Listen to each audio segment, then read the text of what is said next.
Boone was a man, yes, a big man, with an eye like an eagle and as tall as a mountain was he. Daniel Boone was a man, yes, a big man. He was brave, he was fearless, and as tough as a mighty old tree. From the coonskin cap on the top of old Dan to the heel of his rawhide shoe, the rippinest, roaringest, fightingest man the frontier ever knew. Daniel Boone was a man, yes, a big man, and he fought for America to make all Americans free. What a Boone wanted to do and what a dream come true was he.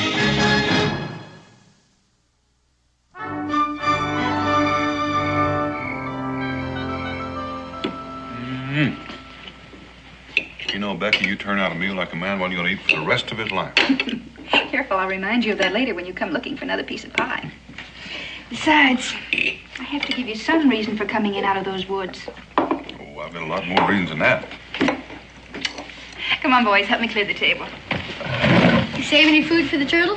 I just hope he likes cornbread. He will. When does Paul get back? Let's see, he left about 5 days ago. How long did Gideon say it'd be? A week. It's 5 days, now how many does that leave? 2. Right. Unless he changes his mind. Oh, not Gideon. Once he makes a decision, he's not likely to change. You know, I remember one time we were paddling down this stream, and all of a sudden, we came to some rapids, and dead ahead was this great big rock. What'd you do? Well, I was in the rear, paddling on the right side, so I decided to go on the right side of that rock, and I began to back paddle hard. Well, Gideon was up in front on the left, and he decided left. So he started to paddle hard on that side. Now, he knew I decided right, but he decided left, and he wasn't about to change. What happened? Well, we hit that rock broadside and busted that canoe right in the middle. And then we paddled as hard as we could at each other, rammed them 2 parts together, and we had ourselves one canoe again. Damn. Hi, Gideon. Oh, it's real. Is that true? Well, kind of, Israel. You see, Gideon has quite a gift for telling ends of stories. Now, you boys finish up in here and in the kitchen. Gideon, it's good to see you again. And just by looking at you, I can tell you're hungry. That's a safe bet, because you know I'm always hungry. It'll only take a minute. Have a good trip. Fair. A few beavers and a fox. My traps were empty, though. I can't understand it. They were snapped tight shut, but clean empty. Well, maybe those animals are getting smart. Maybe. Oh, that's it. About 5 miles from here, I sniffed something in the wind. I like to run myself to death trying to get here. Mighty powerful cooking. And that's mighty powerful sniffing. Is that why you came back early? You missed Becky's cooking? Partly. Ran into some trouble out there. What kind of trouble? Old Charlie Bates and his boys. They gave you trouble? No. They were having it. Gideon, can't you talk and eat at the same time? Yeah, but I can't talk and taste at the same time. Well, would you mind holding up the tasting for just a minute and tell me about this trouble? Well, seems like somebody came into their camp last night and busted old Charlie's head in. Well, how is he? He's alive, but he ain't doing too well. I helped carry him in. They're all down in Cincinnati's now. Why would anybody do that? Seems like they was getting robbed. Old Charlie Bates must have woke up in the middle of it and got busted in the head cause of it.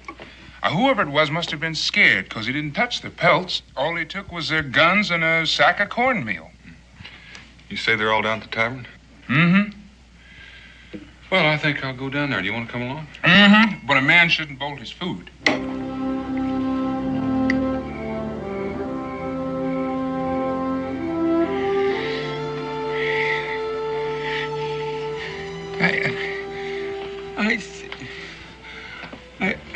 Take it easy, Joe. You're all right. You're back in Boonesboro. I seen him. Seen who, Joe? I seen a black Indian.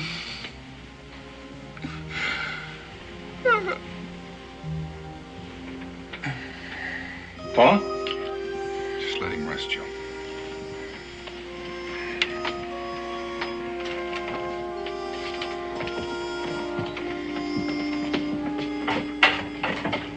What do you suppose he was talking about, Daniel?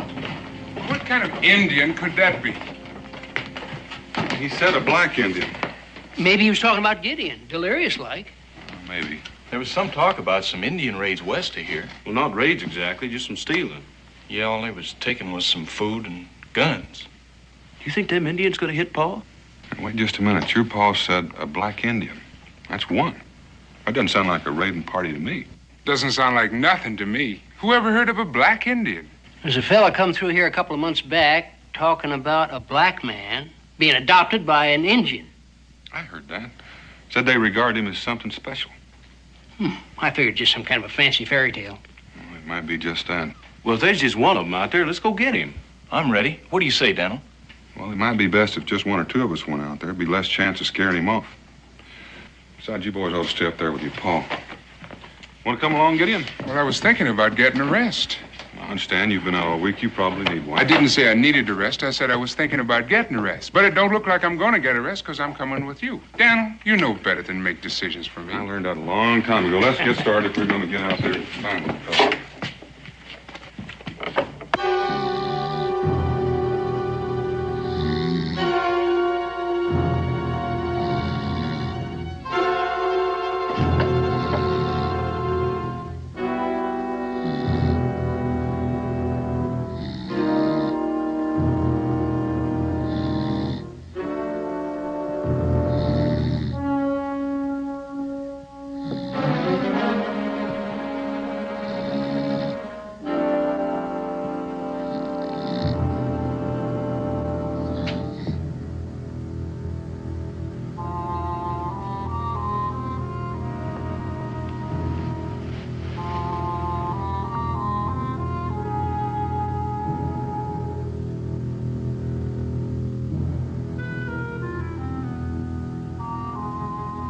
Who's that?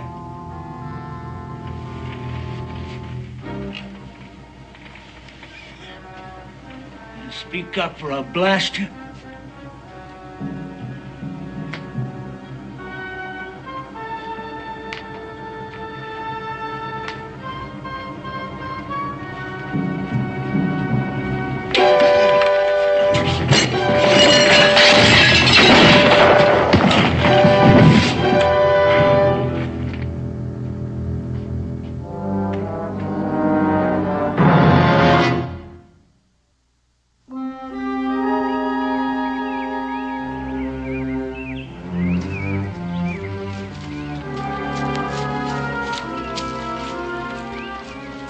That's Jesse Watt's cabin over there. It ain't too far from where Charlie Bates and his boys were camped. Might be a good idea to stop and ask Jesse if he's seen anybody hanging around lately. Hoss, you do come up with some good ideas. As I remember, Jesse brews a strong pot of coffee.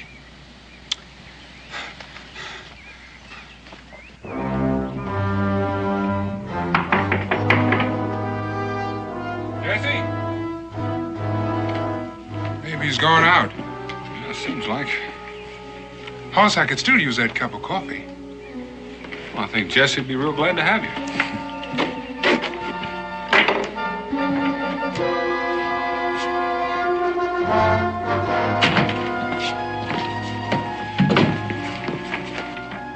Jesse, it's Daniel. Are you all right? What happened?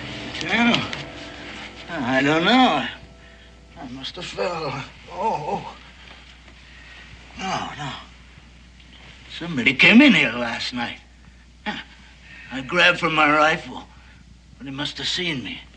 I wrestled for it and went off. And that's all I remember. Did you get a look at it? Well, it was dark. It seems to me like he was an Indian. There was something strange about him. Yeah, I remember now. The thing that was funny about him was it was dark, like Gideon. I never seen no black Indian before. Gideon, go outside and see if you can find any sign of the trail. I'll get Jesse back. Right, Hoss. No, I'm all right. Take more than a knock on the head to lay me low. You think you took anything? Yeah. And what's it to take? He must have got the rifle. Food. There was half a turkey carcass there. And why would anybody steal food? All you have to do is ask. Hoss, come here. Looks like I found something. You be all right? Oh, don't pay no mind to me. I'm fine. You go on. Well, now, don't you go jumping around. Well, you be careful, Daniel. He's a big one.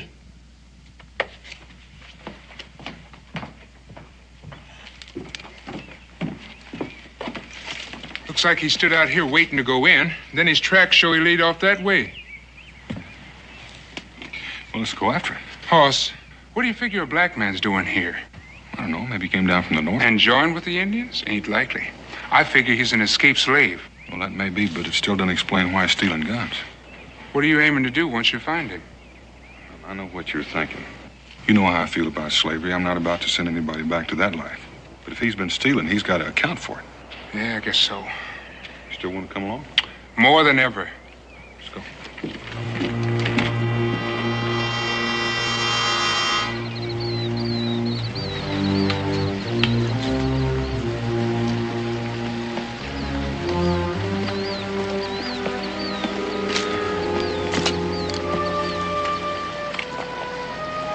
Well, he don't leave many signs like that. Maybe he is an Indian. If he isn't, he's been taught real good.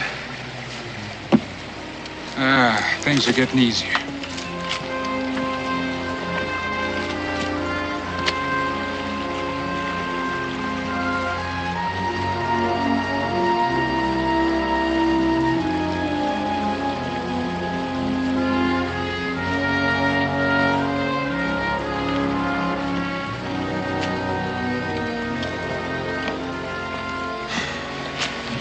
Circle back. Looks like he's acting now like he don't want to be followed. Come on.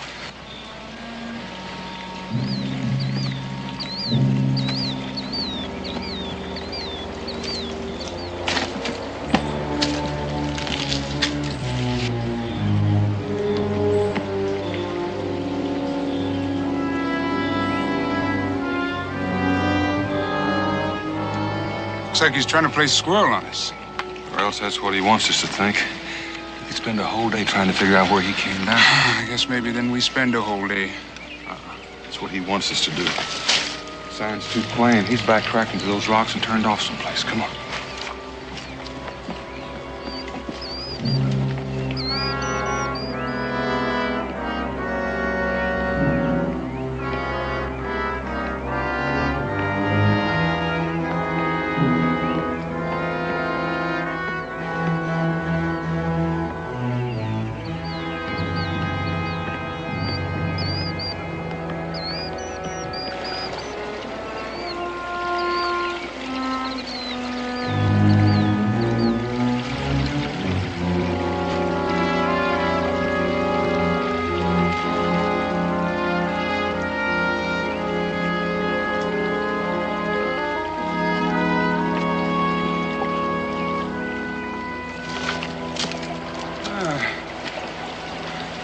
Looks like you got him figured, Hoss.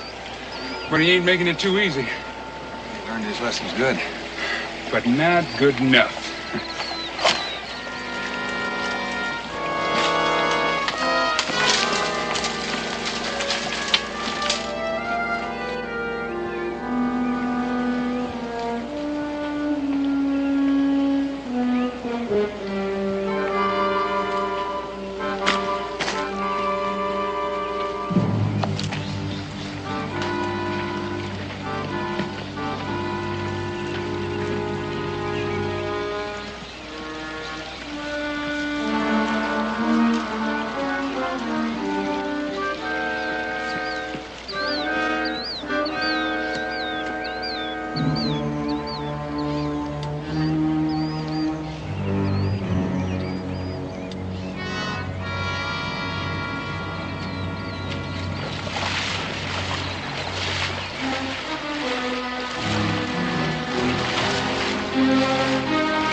Be more than a half an hour ahead of us.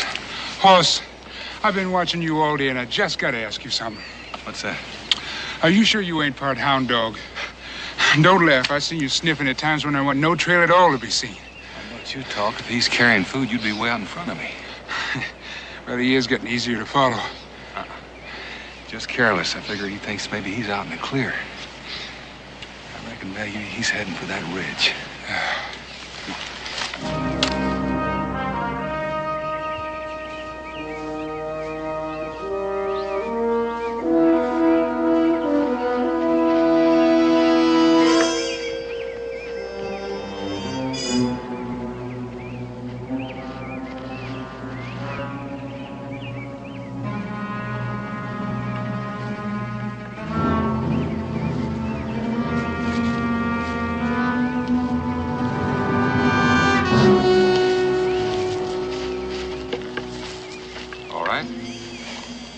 Who are you and what are you doing here?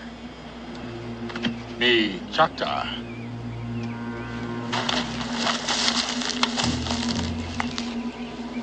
Hunt game.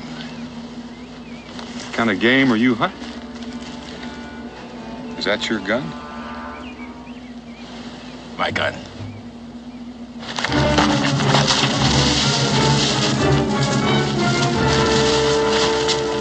Now, you don't mean to tell me that you're a Choctaw?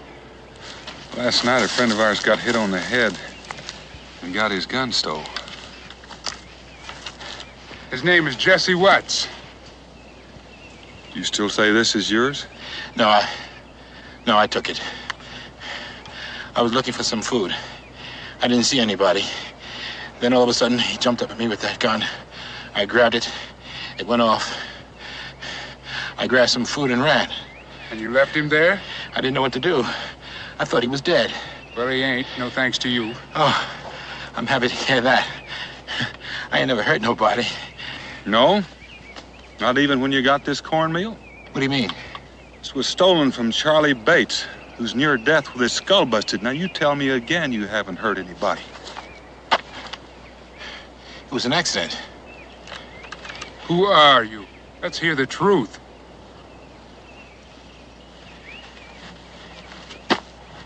My name is Luke. I'm a runaway slave. I'm just trying to be free. I ran into this band of Choctaw. I was awful hungry. They took care of me. Then I got the idea if I pretended to be an Indian and head north. They gave me these clothes and I painted myself up and started out. I didn't want to hurt anybody. I just wanted to be free. Are you lying again? You know what these are? You ever see a free man with these marks?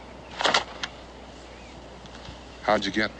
You don't have to do anything, just be black. The boss man I was working for said I wasn't working hard enough, so he whipped me. So I worked a little harder and he whipped me again. And one day I sassed him back. That night he came to my shack, busted in the door while me and my wife was having dinner. He said, "Boy, you're gonna learn not to talk back to your boss man. You've been having it too easy around here. So I'm gonna ship your wife out to another farm." Do you know what that means? Once she's gone, I never see her again. Never. And he did it?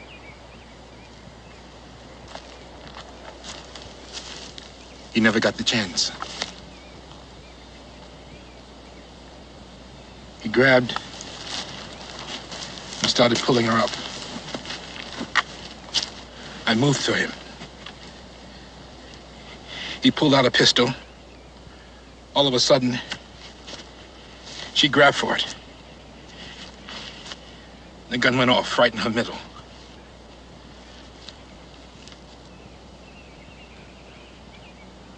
I must have went crazy. I grabbed him, and I began to hit him. And I hit him, and I hit him, and I grabbed him and threw him against the fireplace. He hit his head on a brick, and he fell down dead.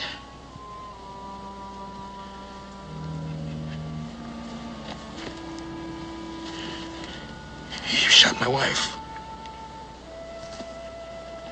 Where is she now?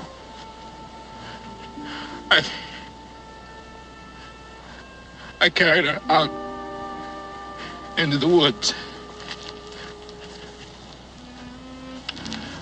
I don't know how long I walked. I must have walked a long way. And I stopped. And I knew she was dead.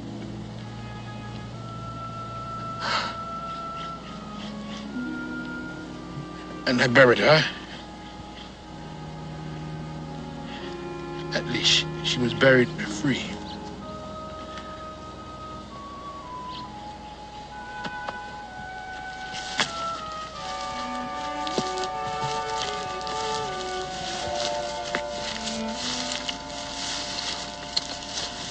Hoss, what are we gonna do? Well, we find a place to make camp. We'll start back tomorrow. We gonna take him with us? That's what we came out here for. Gideon, you're not forgetting Jesse or Charlie Bates, are you? No, I ain't forgetting. All right. Come on.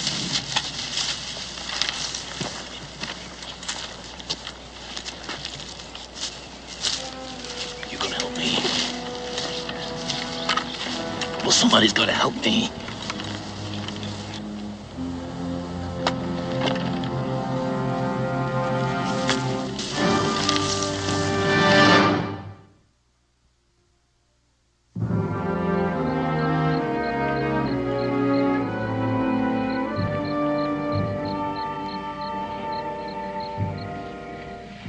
Take more than a feather and some war paint to make you look like an Indian.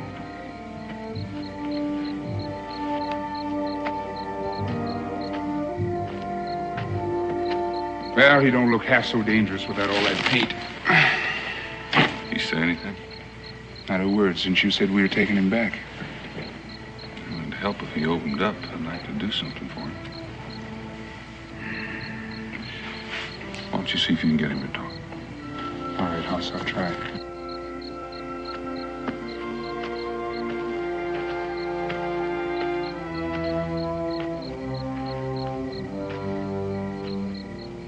Something the matter? Here, let me see. Oh, it ain't nothing broken, but you got a good bruise there. How'd it happen?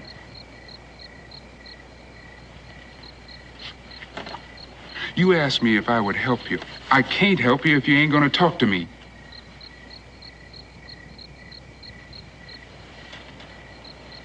You're trapped. You stepped in a trap. Well, it must have been one of them little ones. They'll ache you up a bit, but they won't break no bones. How far you reckon you traveled? I don't know. I've been going so many directions, I don't know where I am. Well, if anyone's been chasing you, ought to be clear of them by now.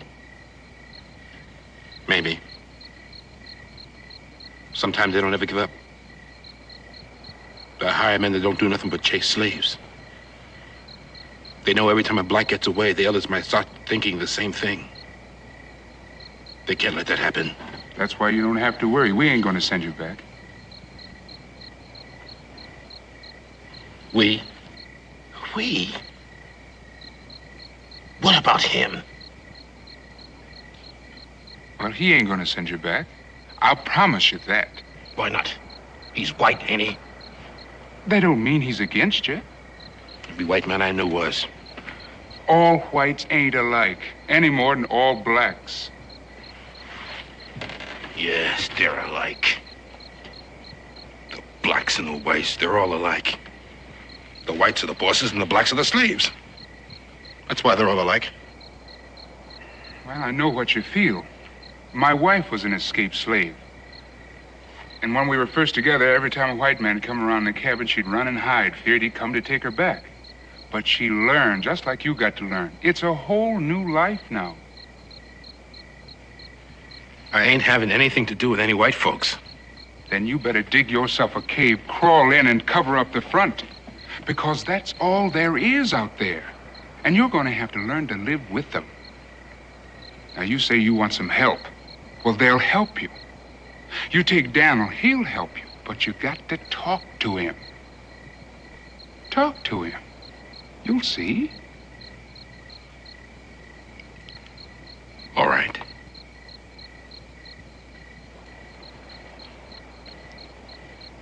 Daniel?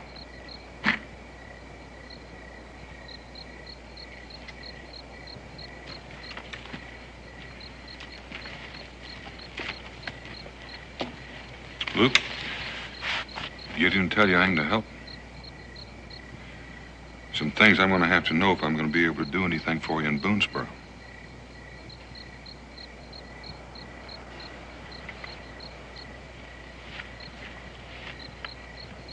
I told you why I run away. I'm talking about what you've been doing since. Why you've been doing all this stealing. I was hungry. There's plenty of game in the woods. Well, I don't know anything about catching animals. All I know about is just farming. You had a gun. I don't know how to use it. Then why did you steal them? Well, I figured if I took the guns with me, then no one would come after me then. I'd be safer. Well, what'd you do with them? I threw them away. I didn't have any use for them. Where'd you throw them? I don't know. Anywhere. Bushes. Any place. When you were living with the Indians, did they say anything about another black man living with them?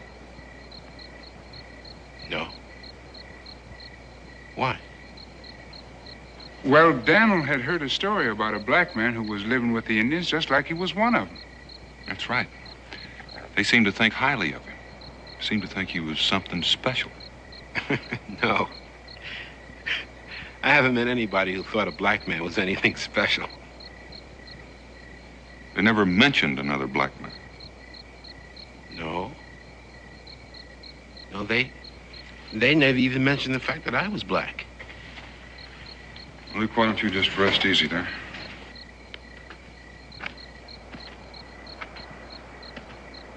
Well, Hoss, what do you think? Can you help him? There's something wrong here, Gideon. Well, he answered all the questions. There's something else you want to know? He came up with all the answers, but when you put them together, they don't add up. What do you mean? Well, like when he says all he knows is farming. Now, where'd he learn this trick of doubling back on his tracks to cover up his trail? From the Indians. Well, if he had time for that, how come he didn't have time to learn something basic like learning to live off the land? Well, maybe he was too busy heading up north. Maybe. But if he was going north, how does it happen that when we ran across him, he was heading due west? Maybe he didn't know where he was. You know he knows the sun sets in the west.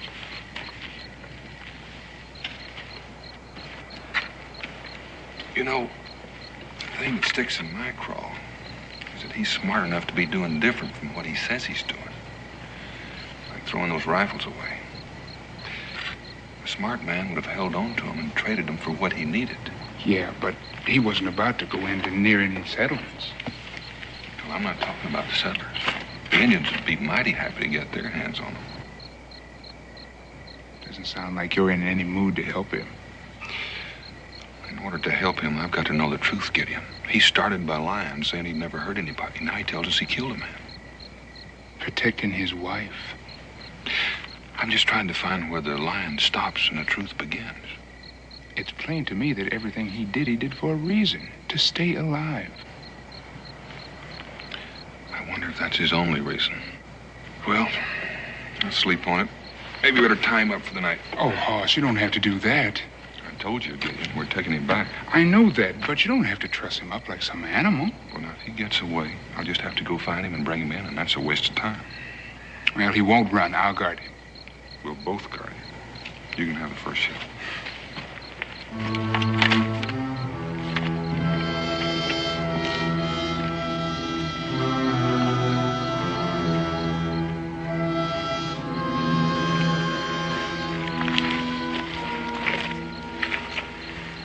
Is he gonna help me? You better get some sleep. We'll be starting out early in the morning. All of us? Luke, if you said you were heading north, how come when we found you, you were heading west? The Indians told me about settlements due north, so I figured I'd cut around them by heading west. Well, didn't they say anything about needing guns? You could have sold them guns to them, you know. Yeah, I thought about that. But I figured I'd never see them again.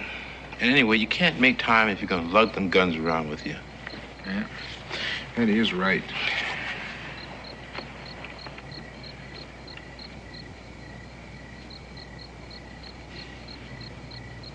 Gideon, ain't you believing me? I might lie to a white man. I mean, you have to do that. But I'd never lie to you. You know that. And I'm counting on you, Gideon. You better get some rest. I got some thinking to do.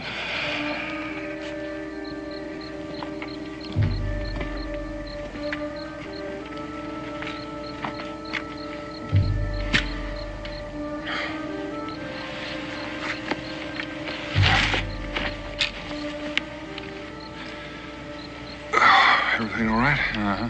It's my turn to sleep. You look a little tired. I can't understand why. Well, it might have been easier to tie him up. It wouldn't have been for me.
You two feel a need for some exercise?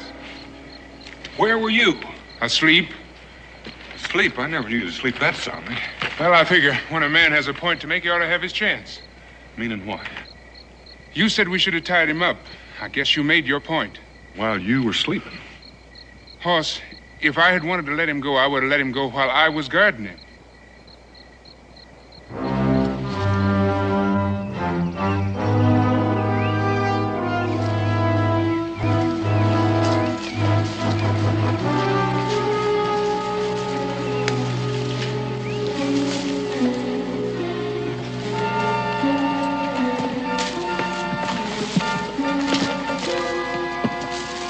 Up here.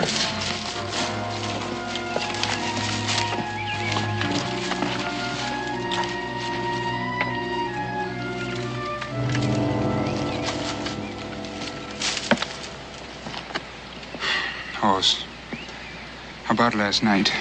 Forget it. No, you were right. He was bound to try and get away, but wouldn't you do the same thing? Well, that's why I want him tied up. I guess that's why I didn't. I know we gotta take him in, but it seems like when a black man does something wrong, all the blame falls on the blacks. That's why it ain't easy. Remember the time I stuck my hand in a hole and got bit by a rabbit? You know, I don't consider all rabbits man-eaters. Hoss, you sure do come up with the right story at the right time. Come on.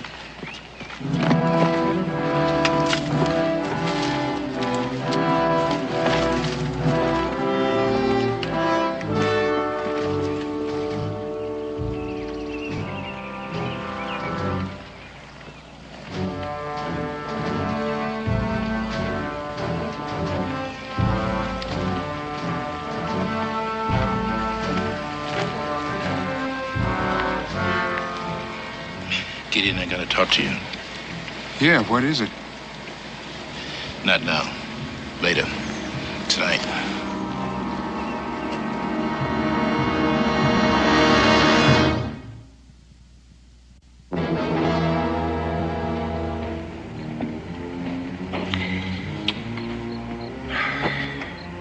I need a little more wood before the night's over. I'll take a look, bring some in.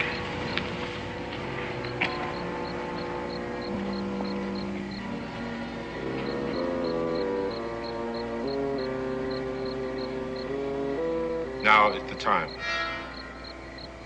Are you going to help me? Gideon? I said I'd help you, and so did Daniel. A white man? He's the truest man you'll ever meet. You can't trust any of them. They'll say one thing to your face, and as soon as your back is turned, they'll say another. You don't know what you're talking about. Don't I? I know them. I've lived with them. You said you worked in the fields. Before that, I was sent to the owner's house to take care of his son. Everywhere that boy went, I went with him. I'd play with him. I went to school with him. At night, I slept on the floor near his bed. And through the floorboards, I could hear those whites talking about their niggers, their savages, their animals. I was young enough to think they were talking about somebody else, not me. Until one day that boy came to me and said he was going to sell me. Why? Because of a good business deal. I had taken care of him practically all his life. He was going to sell me because it was a good business deal. It was right then I made my vow that I was going to be free and every one of my people were going to be free. Can you understand that, Gideon? Because if you can understand that, help me, Gideon. Set me free. Gideon, look at me. Look at me, Gideon. What do you see?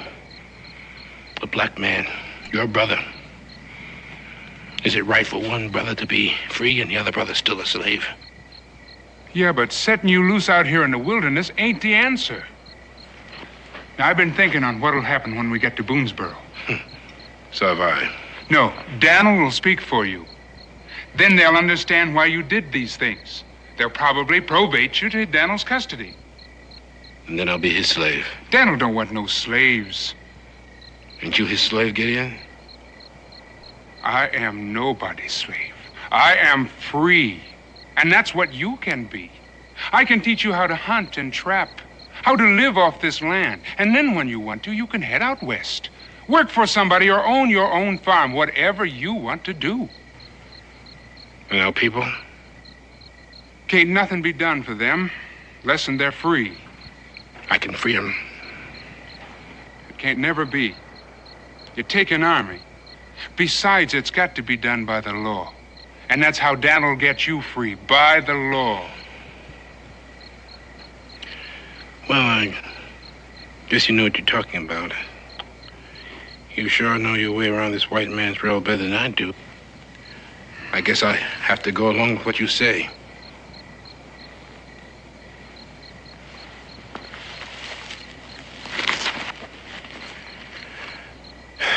It's the best way. You believe me. You'll see what I mean. Is something the matter? My wrist. The ropes are cutting into them. Well, here, let me see. These things must have been cutting into your wrist all day. Why didn't you say something? Well, I'm not used to complaining. Well, here, I got a rag for you. Bloody wrist here.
There now, that's not too tight, is it? Would you have loosened them if they were? No. I'm too smart to fall for a stupid trick like that. Not even for your own brother? You're not my brother! No, you taught me that. Color don't make a brother. It's what's inside. Gideon, you're going to take me back to Boonesboro, where I've been hung because I've killed. I couldn't let you do that. You said that was an accident, that you were protecting your wife. Well, I have no wife. I told that to you and Boone because he was there. And you believed it.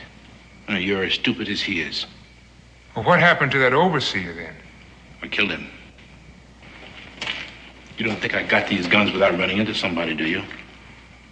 Your friend Jesse Watts was just lucky. But why? Why all this? To free our people. How? You already said it. You said it would take an army. Well, I'm raising that army. When the devil would you get an army? The Choctaw. You asked me. You said, did I see another black man out there? I said, no. I said no because I'm the one. I'm the black man the Indians think there's something special about. Those Indians would do anything for me. Well, why would they fight to free blacks? Because it's a good business deal. I'll help them and they'll help me. And we'll make raids to free one slave after another. You'd be starting a war. To free our people. You don't think them white owners are just going to sit there while you march in and free them? There's nothing they can do about it. They'll be dead. Don't you know they'll fight you? Or didn't your Indian brothers tell you that? They fought them often enough. They're not afraid of them. Or maybe they figured to use you to fight their battles for them. It's not their battle. It's my battle. I'm the one that wants to see them dead. I'm the one that hates the whites. And I'm the one that's going to kill them.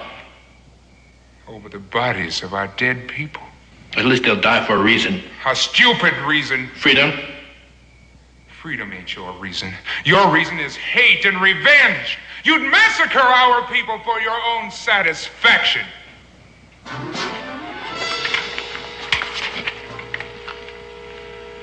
Well, there's nobody who's going to stop me. And you're not going to be around to do it or see anything about it. There's nothing nothing you can do. Because you're gonna die.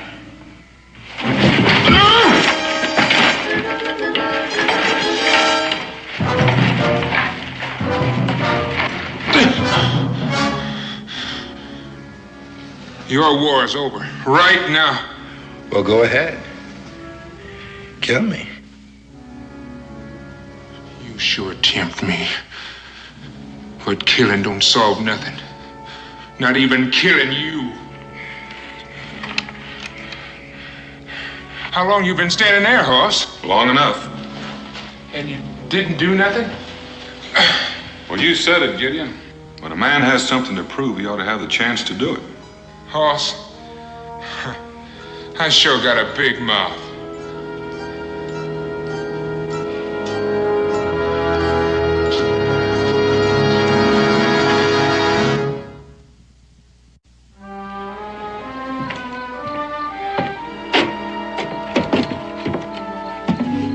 Something wrong? No, I'm just thinking about Luke. Well, looks like he's going to have to stand trial for murder, but not for Charlie Bates, thank goodness. How is old Charlie doing? Well, Becky says he's doing just fine. Yeah, that's good, that's good.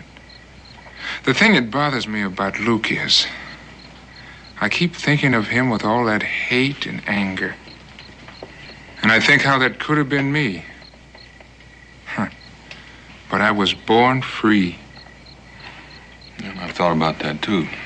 But you don't have to be born a slave to hate. All you have to do is think wrong, and hopefully, someday, more people are going to be thinking right. Daniel? I thought you said Gideon was here. He is. Gideon, are you feeling all right? Oh, fine, fine. Oh, my goodness, I thought you must have a cold. Why? Well, I'm cooking and the door's open. So either you're sick or your nose is stopped up because you haven't sniffed your way in there yet.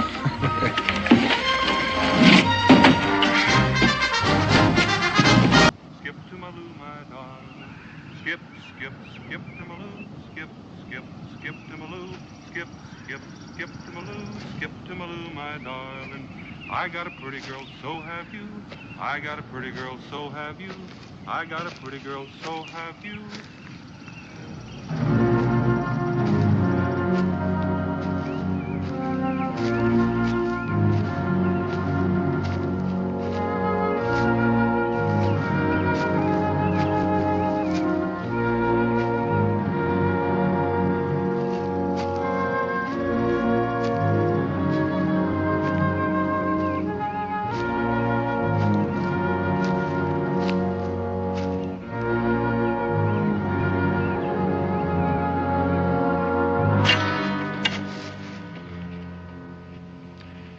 Entire patrol slaughtered. Every last man dead. In all my years of soldiering, nothing like this has ever happened to a unit under my command. I intend to see that it won't happen again. I wouldn't be too sure of that, General. If you don't want more men killed, don't send out more patrols. Chief Kanpowitz is a very smart general. And you think he was responsible? That'd be my guess. That's a Wyandotte Lance. Kanpowitz. A military genius, a superb strategist. Boone, you know him. Where did he learn the art? Well, he's a product of his times, General. He's mainly interested in survival, so he adapts. You admire him, don't you? Haven't seen him in many years, but he's a good man to have as a friend. A bad one to have as an enemy. Well, you don't choose an enemy, General. You make one.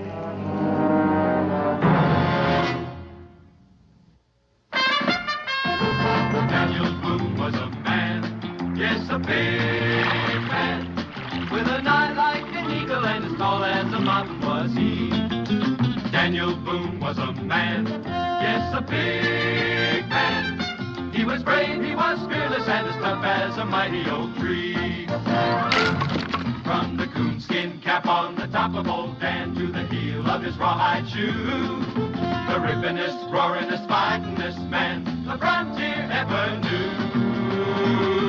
Daniel Boone was a man, yes, a big man, and he fought for America to make all Americans free. What a Boone wanted to do and what a dream come true was he.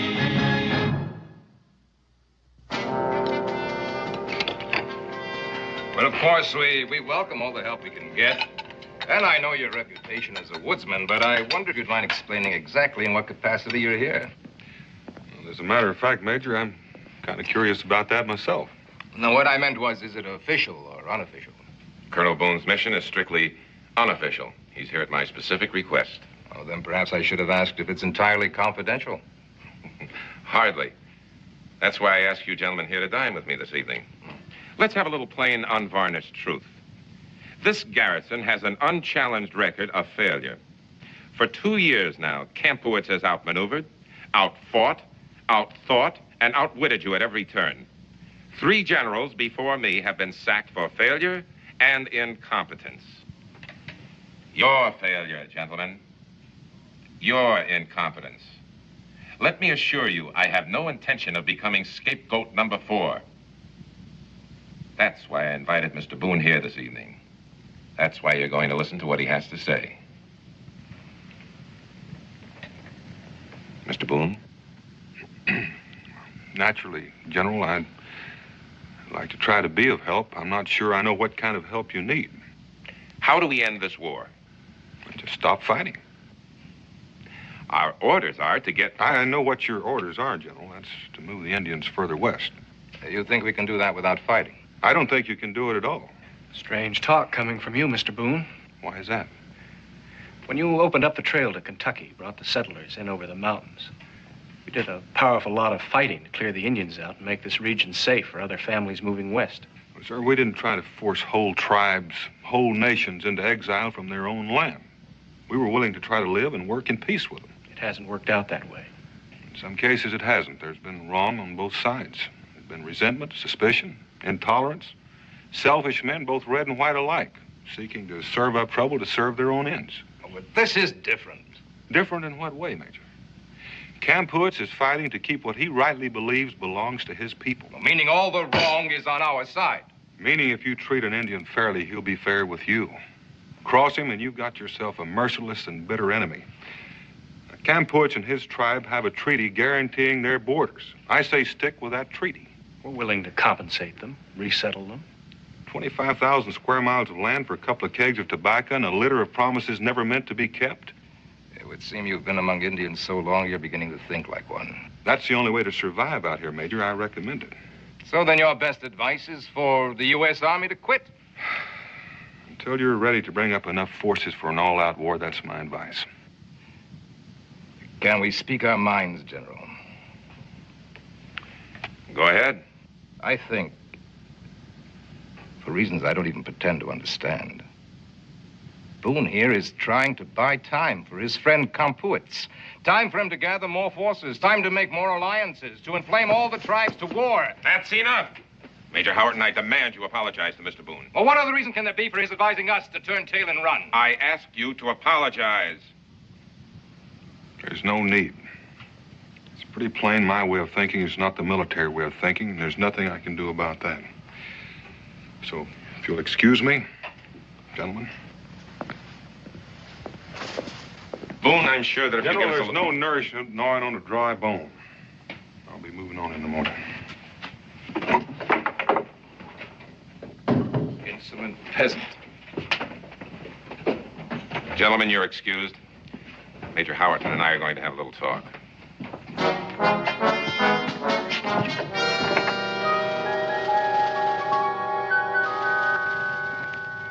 Mr. Boone, I've come to ask your pardon for the remarks I made at dinner. Well, they were completely unfounded. I was extremely rude, I'm afraid. I let my temper get the best of my good judgment. I'm sorry. Well, that's all right, Major. I was a little rough on the Army, too. Then my apologies accepted. They're accepted. Thank you, Mr. Boone. Good night. Good night. General. Major. I'm glad you and the Major made your peace. On your orders, General? No. He was genuinely sorry when his temper cooled. No harm's done? Oh, I guess the fault was mine, really. I should have explained to him more fully why I sent for you before we had our discussion. Well, now that you've brought it up, why did you send for me, General? Boone, what do you see outside those gates? I see land. Not for all of us. for red and white alike. That's all you see? The land? Well, what else is there? I suppose that depends largely on your point of view. Well, what do you see, General? Something entirely different. 35 years of soldiering and everything I've ever fought for, Boone. Oh, I admit to being selfish. But the only thing that lies out there for me is either failure or success. If your success depends on beating Kanput, you've got a long, rough road to hoe. Not beating him, Boone. Just reaching an understanding with him. I agree with you. This bloodshed is tragically senseless. It must be stopped. I've been sent out here to stop it. Boone, I'll tell you something my staff doesn't even know. I have plenipotentiary power to reach an agreement with Kampowitz to stop this fighting. Now, if you're talking about another treaty, I don't think he's going to listen. I have a plan. What does Kampowitz want? You're left alone, I suspect. And all the government wants is passage through this land to the Mississippi. A trail, a corridor. He can keep his hunting ground. His people will be safe. Nobody will intrude upon them. The government absolutely guarantees it. Well, that's an interesting proposition. I know I can convince him of our sincerity if I can meet him and talk to him face to face, man to man. It's the only way.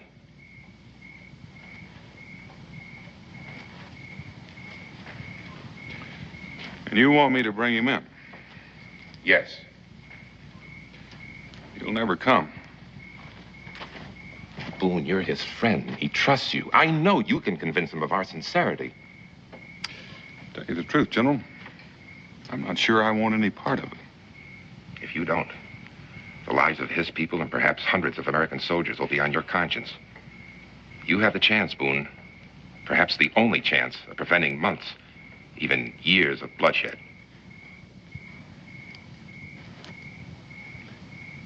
Do you guarantee his safety? On my honor as an officer. He can come and go as he pleases. Boone, my whole career rests on bringing peace to this region. I have no other argument. I don't reckon you need any, General. A man spends a lifetime soldiering is not apt to settle for anything less than peace.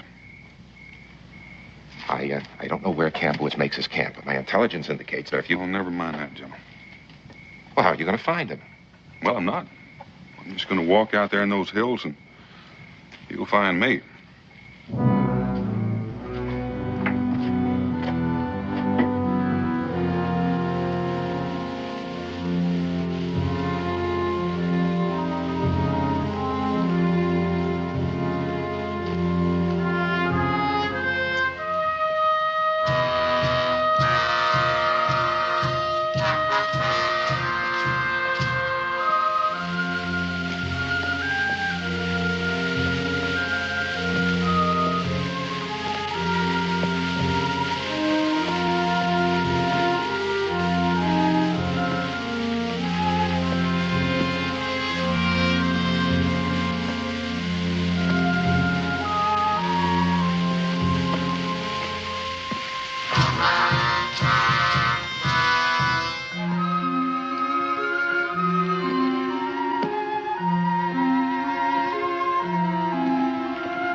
Well done, Tawanga.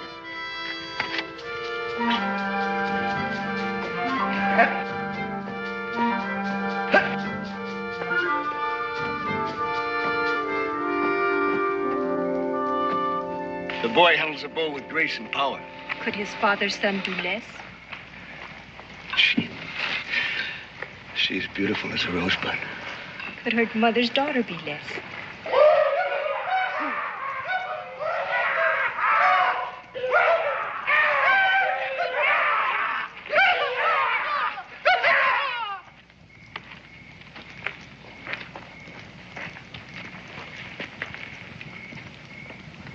This is a sight I never thought I'd see. Big Turtle bound like a spitted buck. Well, are you going to unspit me, or are you going to stick an apple in my mouth? Untie him, Katoga. Well, free him. This is my great good friend, Big Turtle. Great good friend could have lost his scalp. Big Turtle grows soft. I can remember when he could wrestle a bear with one hand and hold off 10 warriors with the other. Welcome to my camp. It's good to see you again, Campoots. Have I changed? Tell me, how do I look? Like a noke shaking his fist at the moon. Welcome again, Boone. Listen to me. If one man raises a hand, even so much as an evil look, to Big Turtle, I will crack his skull and feed his flesh to the ravens. Remember who warns it. Campoots.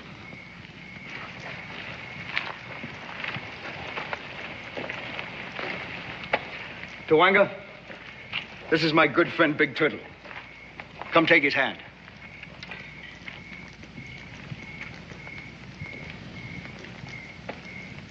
Tawanga.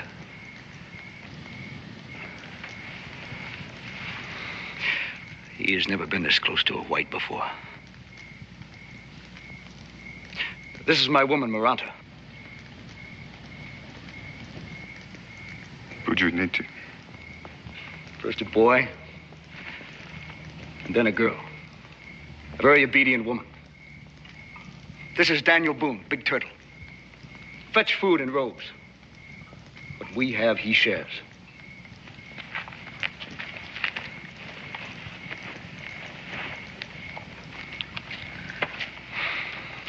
You see, Big Turtle, the towns of the Wyandotte are no more.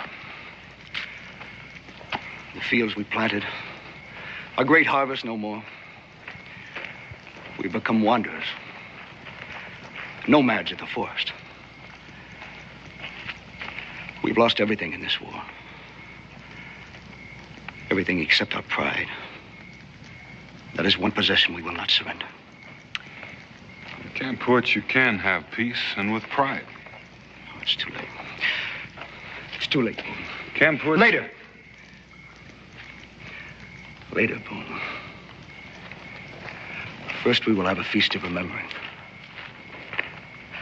Then we will go into the forest and make new memories.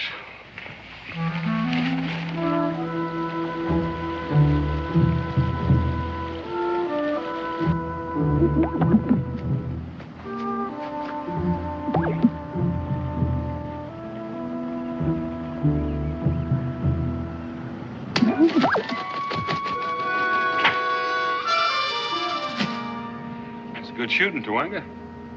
Tawanga does not want your praise.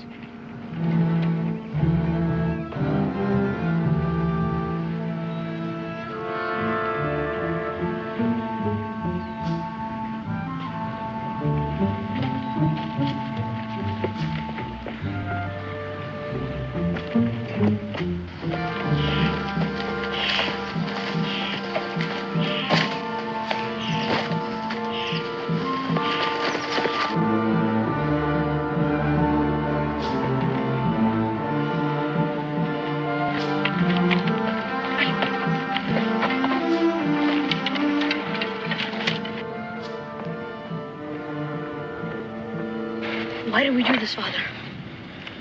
Want us to hunt well, he must learn to be hunted. By the white man? He's not like the others. If he were, would he find us in this game we play? Will he, Father? Big Turtle will find the tracks just as I have taught you to find them.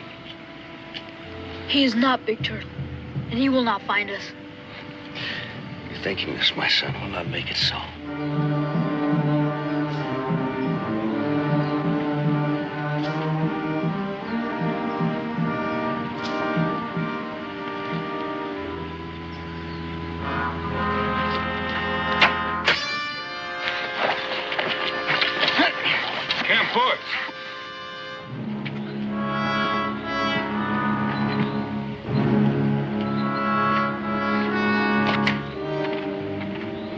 Punish him for learning his lessons too good? You were different. He was commanded to shoot you, French. I'm white, to be distrusted like all the others. You're angry, my friend. You know there can be no friendship without trust. You've asked Tawanga to be my friend. Let me earn that right.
Here, you take it.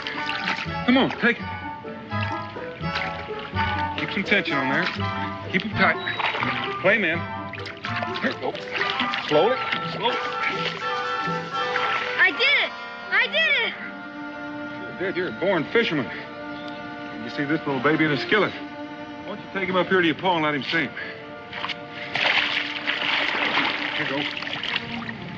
Why don't you just keep that pole? I'll see if I can get you some more hooks. Tawanga's very grateful to Big Turtle.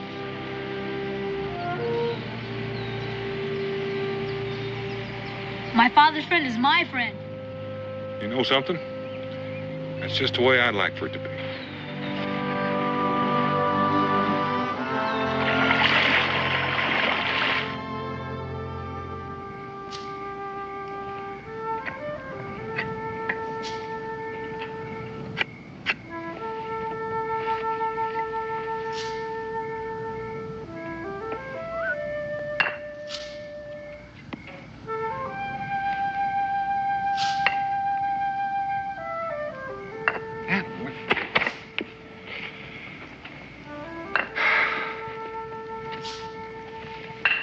You're getting the hang of it. Now we will talk. You have made a long journey and taken much risk. What word did you bring to Camp Woods? Words of peace.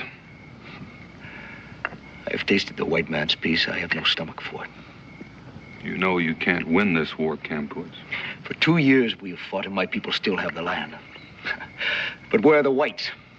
The whites are behind the stockade at Fort King, beaten, fearful, and imprisoned.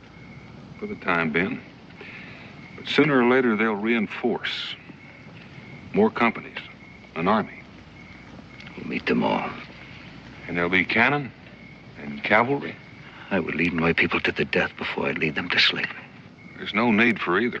You see, Camp Woods, there's a new commander at Fort King, and he's come here with the power to negotiate with you. All he wants is a corridor through your hunting grounds. A neutral trail that will be safe for your people and whites alike to travel. Cannot be. Why not?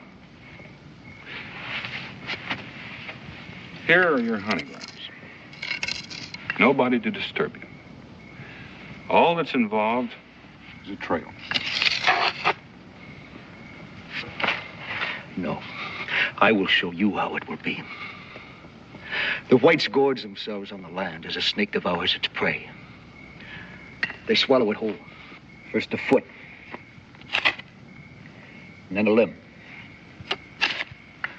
The snake's body begins to swell, and you would think it would burst. But no. No, it doesn't. He engulfs it all until the last small inch is fastened in his jaws. And I will not feed that snake. All right, you just go on fighting. You go on losing your braves and losing your villages and turning your young into wild animals. You've chosen what you want.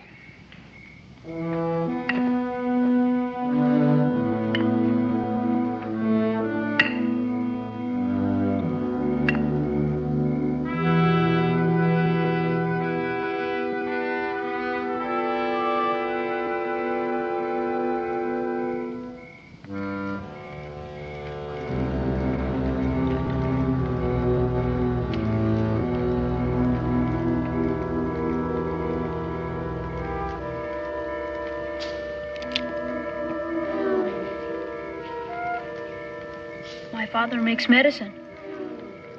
What do the gods say? The words of black fire carved on a pillar of white.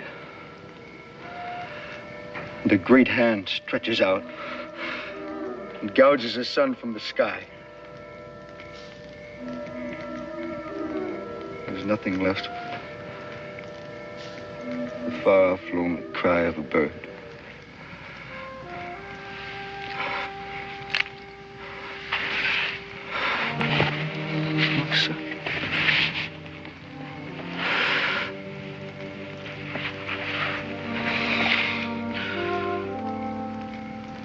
Go to sleep, my son.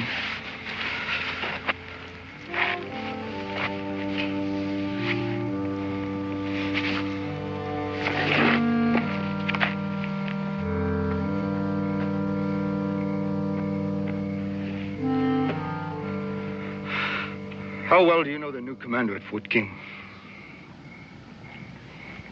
Not well. Well, then what makes you think he can be trusted?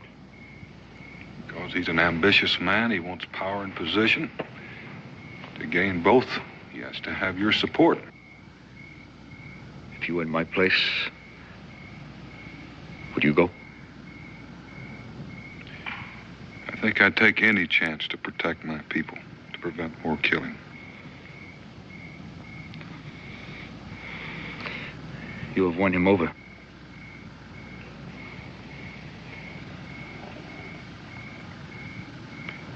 How about you? I want him to be free. How long do you think he's going to live to enjoy your kind of freedom? I will go. But only because you say I must.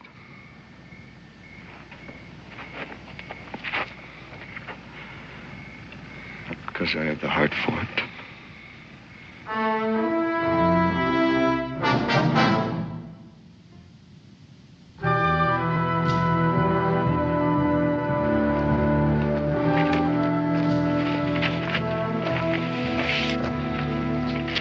Who will lead us if you do not return, Kampuits? I will come back.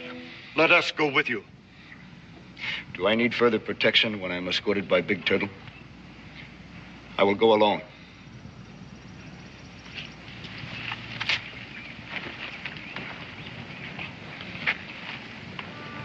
Though the wind may grieve for you, my husband, it is a foolish wind. Yes, this we know. Hunt well, my son.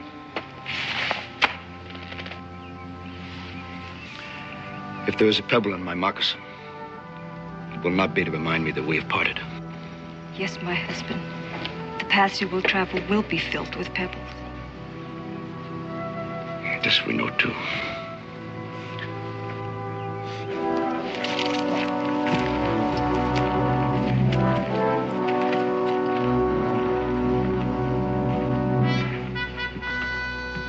You still expect him, huh?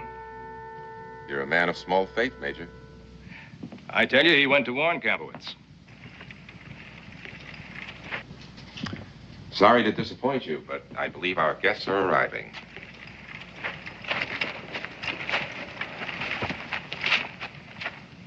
General's compliments, Mr. Boone. He'd like to see you in his office.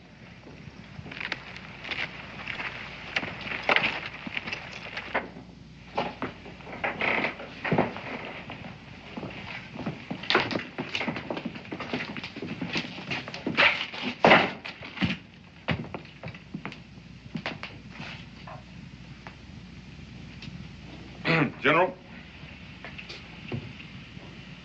General, this is Camp Puitz, Chief of the Wyandottes, General Grosscup.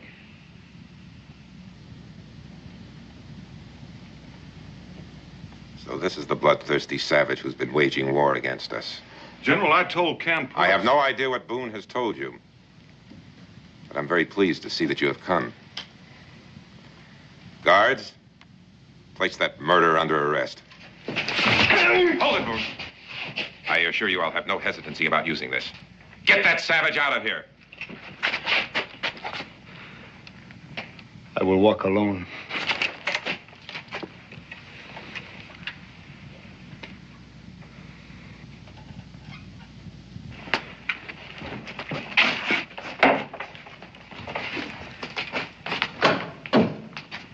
General, you gave me your word.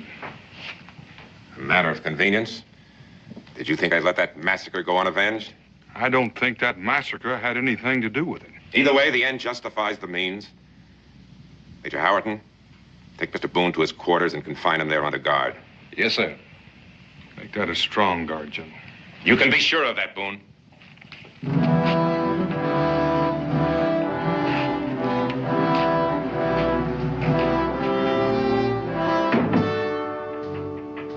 Yes, come in. Dispatches from the War Department.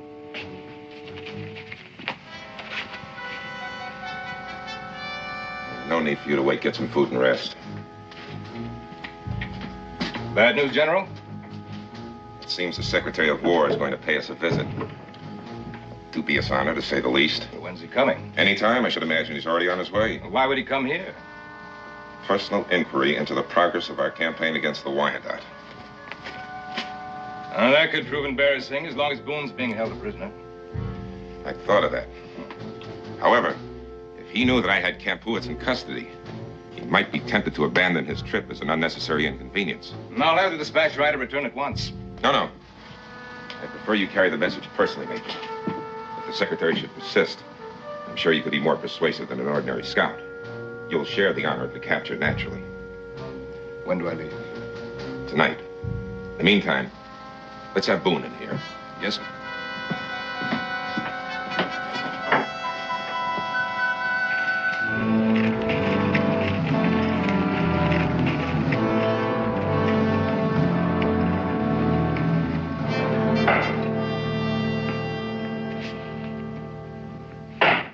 Boone, sit down, won't you? I'm a little particular about who I sit down with. And may I offer you a drink? The same goes for drinking as sitting down. I'd hoped that by this time you'd have cooled down a bit, but no matter. You won't get away with this. You know that, don't you? I already have, Mr. Boone. General, you're a fool. Do you think Camp Puitz stands alone? You mean the Wyandotte? What are they without a leader? You see, Boone, what you consider treachery is really an act of mercy on my part. By capturing Camp Puitz, I dare say I saved 1,000 lives or more. Without him, the Indians are leaderless, but still alive. I wasn't talking about just the Indians. Surely you don't mean the white man. There's good land out there. You said so yourself. I said there was enough for all of us, and I know some people who would agree with me. And I know more who wouldn't. They want that land.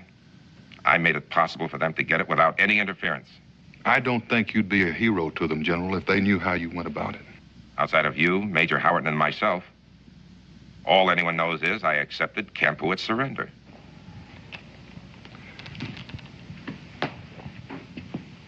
I think I'm beginning to understand you. Not completely, Boone. You've been of some help to me. And in return for your silence, I'll mention you in my report and perhaps arrange a land grant from the government. What about Camp Puitz? He'll hang for murder.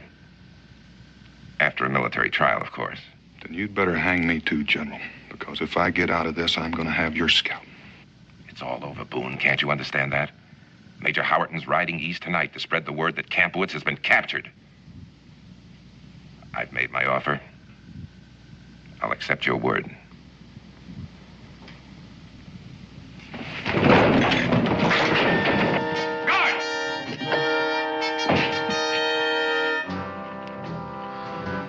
Get him out of here. Throw him in the guardhouse with his Indian friend.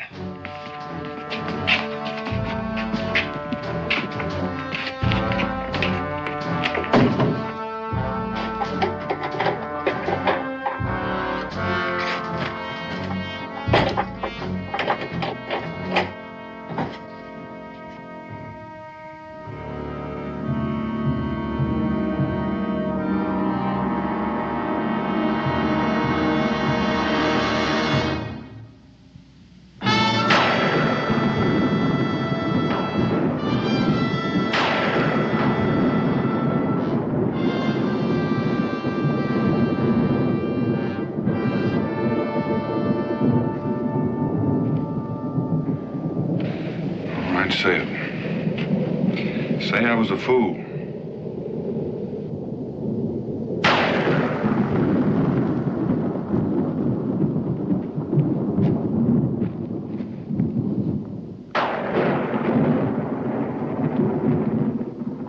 Take him back to the stable. Major Howerton doesn't want to get caught when the storm lets loose.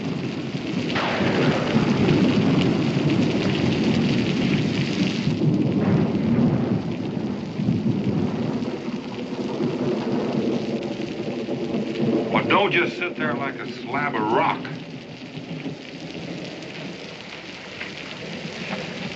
All right, say it. Say I tricked you just like he wanted.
Here we part.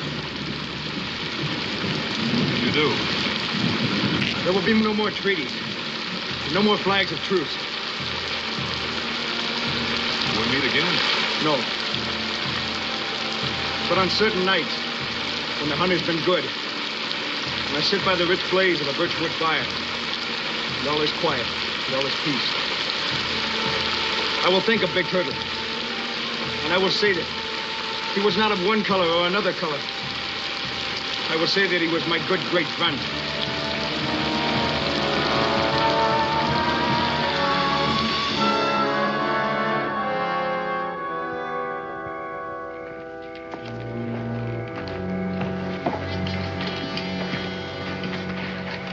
I'm glad the storm's over. Yes, you'll have good traveling, Howard. Oh, my compliments to the Secretary of War, and tell him a full report will be on its way. I'll do that, sir. Well, good luck then. Thank you, sir.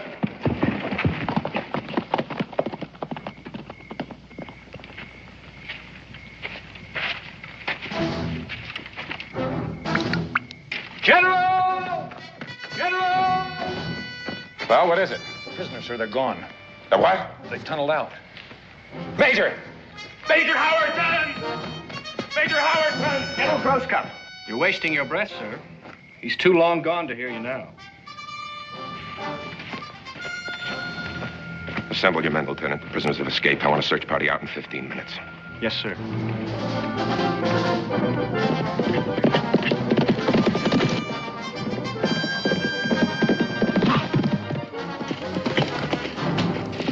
Boone!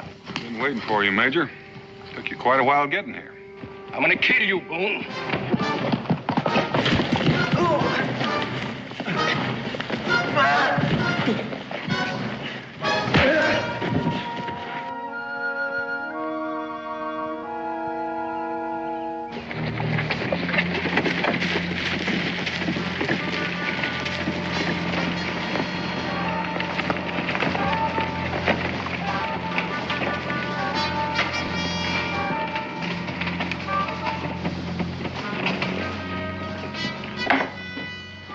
Secretary of War has just arrived, sir. Secretary of War? Why, that's not possible.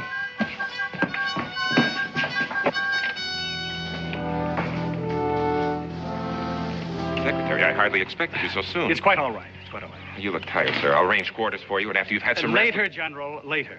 Incidentally, I ran across a mutual friend along the way.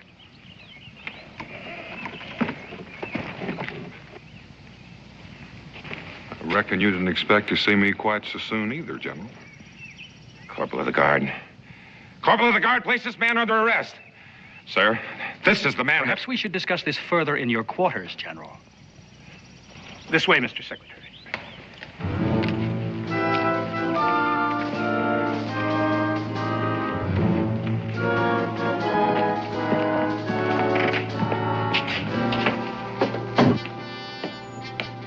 You will be interested to know, General, that your Tribune, Major What's-His-Name, thanks to Mr. Boone, has just had a very short and unproductive journey.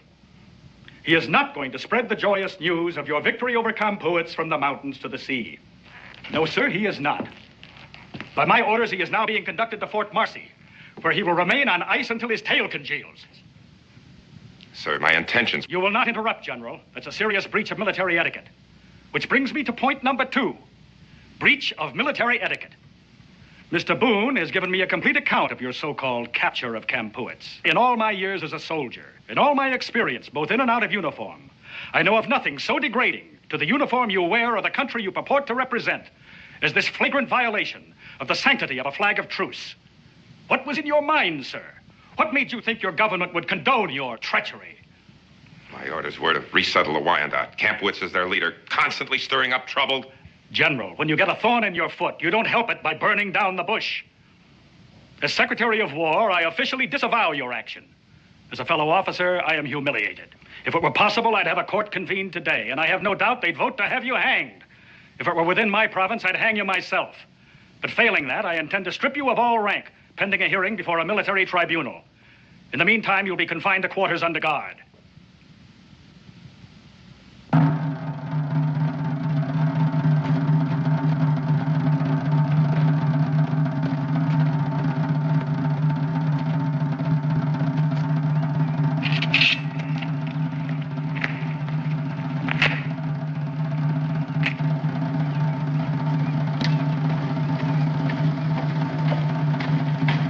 Dismissed! Tragic sight, Mr. Boone. It's not pleasant to watch a man die before death takes him. No, sir. My deepest regret is that your Indian friend couldn't have seen this. It might have helped convince him of our sincerity. Oh, he saw it all right. Mr. Secretary, take a look around you. They've been sending up smoke since early light. What's your recommendation, Mr. Boone? Mr. Secretary, I figure it's our turn. Our turn for what? Walk out there carrying a flag of truce. I figure Kampuitz is still a man of honor.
Kampuitz, this is the Secretary of War, sent out here by the President.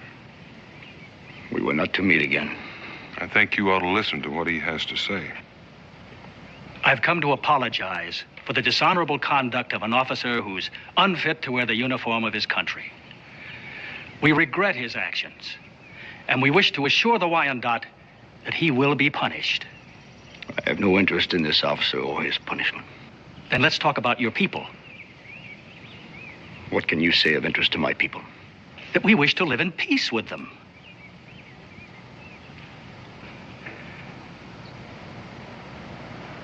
I will talk to you. All we ask is that there be a treaty granting us passage through your land to the Great River.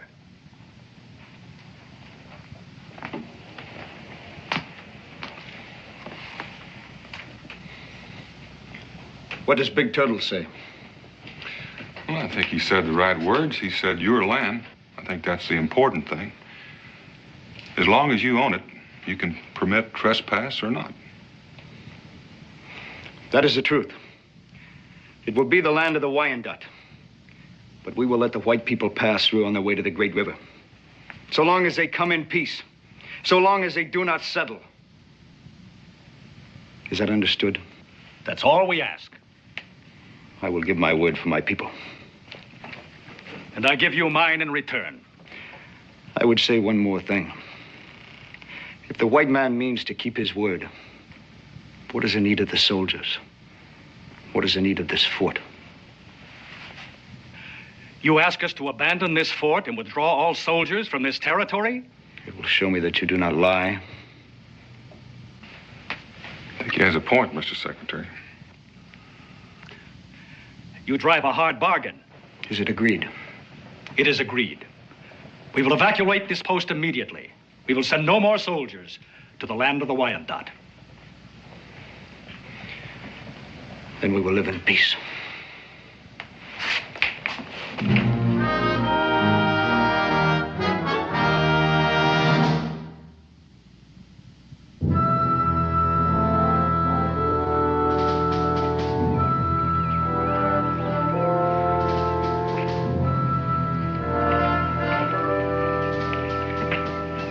Well, at least he kept his word. Everything and everybody's gone. And I will keep mine. And Tawanga after me. Oh, I almost forgot. If a white man shows up at your camp and wants to join in on the hunt, would that be trespassing? We will allow one white man, especially for fishing. And most especially if you take me. Well, thank you, Tawanga. Farewell, my friend. Kampuitz. Goodbye, Big Turtle. So long, Tawanga. Hayoka! Fire it!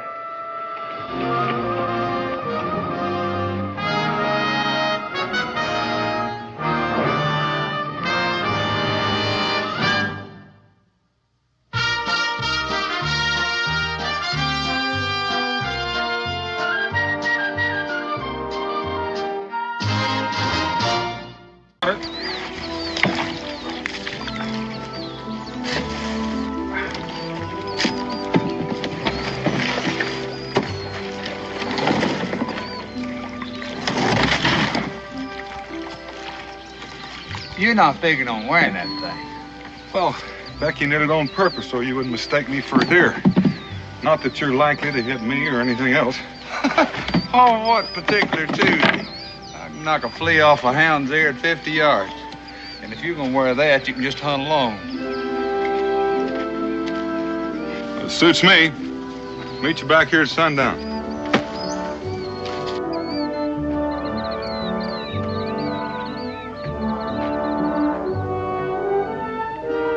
Hey, Josh.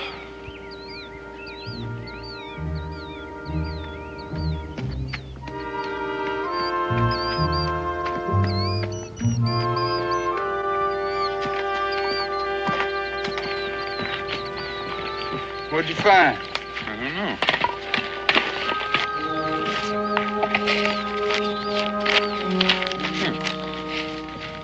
Boyd. You must be the artist. Not he, she. M. Boyd. That stands for Millie Boyd. Did you know her? Yeah, I knew her back in Virginia. Kind of a gal that had a whole lot of brains and not too much sense. She and her husband were going to make a book about the American wilderness and sell it in England. He's going to do the writing, she's going to do the painting. Looks like they made it to the wilderness, all right. Where would she see a thing like this? Oh, I don't know. Let's look at another one.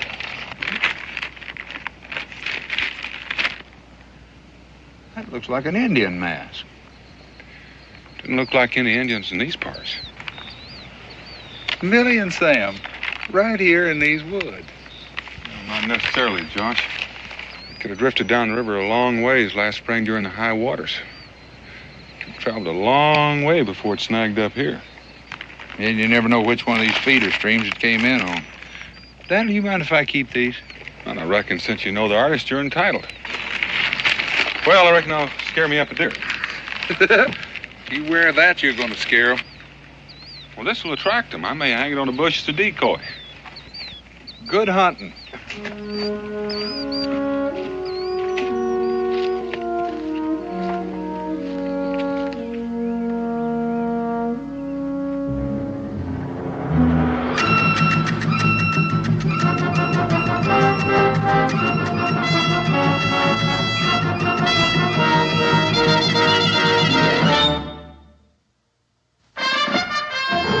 Daniel Boone was a man, yes, a big man, with an eye like an eagle and as tall as a mountain was he.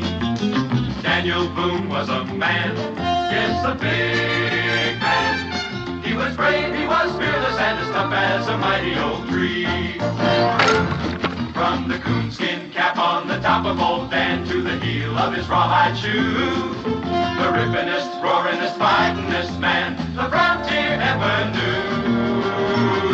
Daniel Boone was a man, yes, a big man, and he fought for America to make all Americans free. What a Boone wanted to do and what a dream come true was he.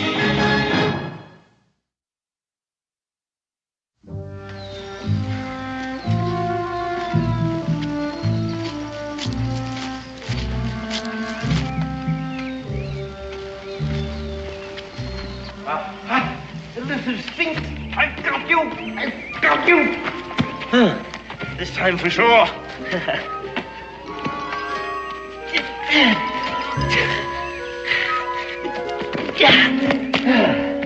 Oh, beauty, a beauty. Forgive me, sir, for seeming to ignore your presence, but it's not every day one takes a drops of versicolor, is it? Magnificent, isn't it?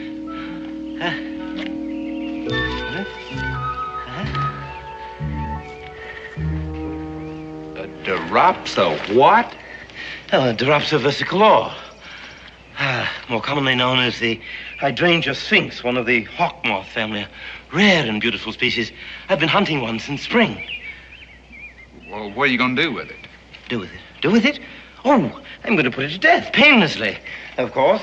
And then I'm going to mount it in some suitable manner where I can enjoy its gorgeous color and beautiful symmetry for years. But I must ask your forgiveness again. I am Sir Hubert Winthrop Spencer, philosopher, linguist, and man of science. FBRS, FFRS, and a fellow of many other royal societies, which is to no point now, since I haven't attended a meeting or contributed a paper for years. And you, sir? I'm Josh Clements. I'm a hunter. It's what I do for a living. A hunter? I, too, am a hunter. You see, we have things in common. Do you hunt the lepidopter, or are you more interested in the beetles? Well, this time of the year, it's mainly deer. Deer. Deer. Oh, dear. Oh, dear! Ruminant mammals of the family Cividae. And you're also interested in that work of art over there, eh? If that's what you call it. I mean, I know the Indians do some painting around on rocks, but I never saw nothing that fancy. And the way it looks, it's been around here a spell, too. 255 years, to be precise. No, that is not precise. 255 years, 4 months, and 3 days. Now that is precise. How long you been in these parts? Oh, several years, captive to its golden charms. Maybe you met a couple that was through here a few months back, Sam and Millie Boyd. Well, I couldn't very well have met them unless they did come through. What makes you think they did? This. Well, now, the woman I was talking about drew this. And she drew these, so these have got to be around here somewhere. What do you make of these? Those are reproductions of the death mask and the sun god of the Aztecs. Aztecs? What are Aztecs? Well, the Aztecs are some of the early peoples of Mexico. Highly civilized, but savage peoples. Same people that are responsible for carving that stone over there. But for the life of me, I can't figure out exactly how you came to be in possession of those drawings. Well, found them on a riverbank a few miles back. Rather, a friend of mine found them. A friend? Yeah, Daniel Boone. We split up this morning. What's worrying you? Oh, a mystery, Josh. A mystery. I want you to help me solve it. I'll show you the originals of the death mask and the sun god. Now, wait a minute. If you got the originals of these and Millie drew them, well, you had to meet Millie and Sam. A terrifying mystery. You'll have to see it to believe it. Now, come along. You don't carry a gun, Sir Hubert? Oh, well, I own one, of course, but it would be of very little use in hunting moths and butterflies. The impact of the ball would destroy the aesthetic quality. I wasn't talking about moths and butterflies. What if an Indian jumped you? Jumped? An Indian? Jumped. Oh, I begin to comprehend you. You mean if an aborigine were to leap on me in an unguarded moment? Yeah, something like that. It's completely impossible. I'm a troglodyte, you see. You're a what? A troglodyte, one who inhabits caves or caverns. The entrance to the cave is right over there among those rocks. You'll have to look very sharp to see it. Troglodyte?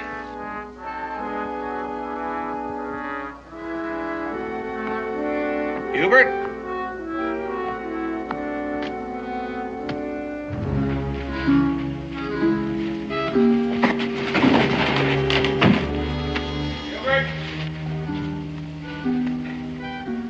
Hubert? You found it.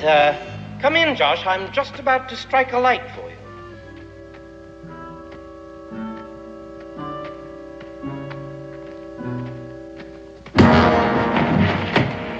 Quite a bright light, wasn't it? The brightest that you'll see for many years. For now, you descend into the Stygian darkness, which is to be your tomb. Although I hope to enjoy your company for many years to come. It would have been considerate of you to have weighed a few pounds less. However, off we go.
Foolish of me to leave this trap set, but I hardly expected a visitor when last I left here. No, you clubbed me. Oh, a cruel necessity. But I made amends by saving your life. Yeah, from your own trap. No, that trap was designed by those who placed the treasure here. Fantastic, isn't it? How do you open this thing?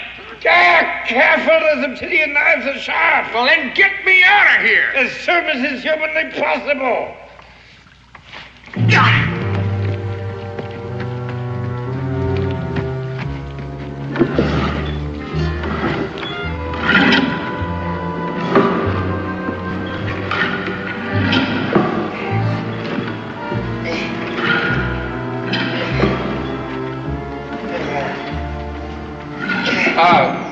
This stuff looks like gold. Oh, it is. Solid gold. The lost treasure of the Aztecs. All that could be saved from the rapacious hands of Cortez and his Spaniards. Go ahead, touch it. It's quite safe now.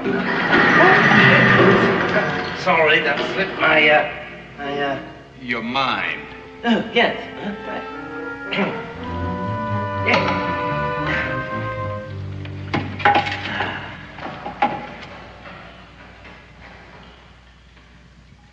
The throne of Montezuma, brought northward 255 years ago. Go ahead. Sit on it. Sit on it. Go on. Sit on the throne. Sit. I don't want to sit. Would you just let me alone? Oh, put on the crown. See what it feels like to be the living incarnation of the sun god. I don't want to put on that.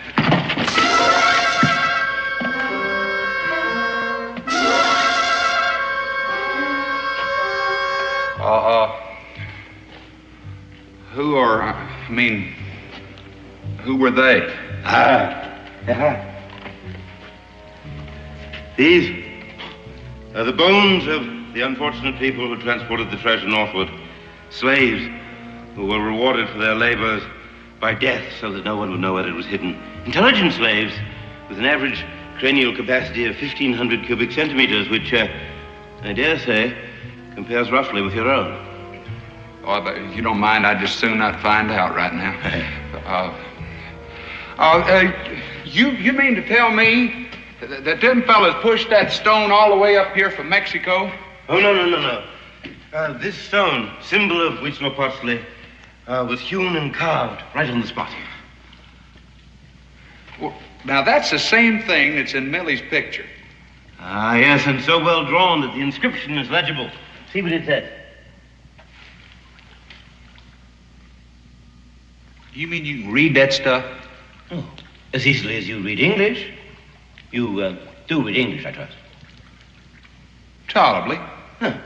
Well, I quote, "Now is the sun of the Aztec sunk beneath the darkness of the world, here to sleep until the earth is drenched with Spanish blood, and then like grains of corn drenched by rain, I shall rise again." The terrible rhyme, but only in the translation. Here to sleep. Thus it means here. This is a curse against the conquerors and a prophecy that we may yet live to see fulfilled. Well, that sounds like it guarantees us a nice long life. If nobody was left that knew about this, how'd you find it? I am a man of genius. I came to the New World to study its insects and to immortalize my name by affixing it to a hitherto unclassified moth or beetle. Teleus polyphemus Hubertius spencerius. But their ancient civilizations interested me more, and I learned to decipher the most difficult of their hieroglyphs. From the few codices that were saved from the fires of the Inquisition, I found clues in a strangely marked trail leading northward. I followed it, destroying the marks as I came so that no other might do the same. It led me to that curiously carved stone where we met today. Confess, Joshua! You knew that stone was a guide to this cavern? I hardly had time to look at it. You were hunting it.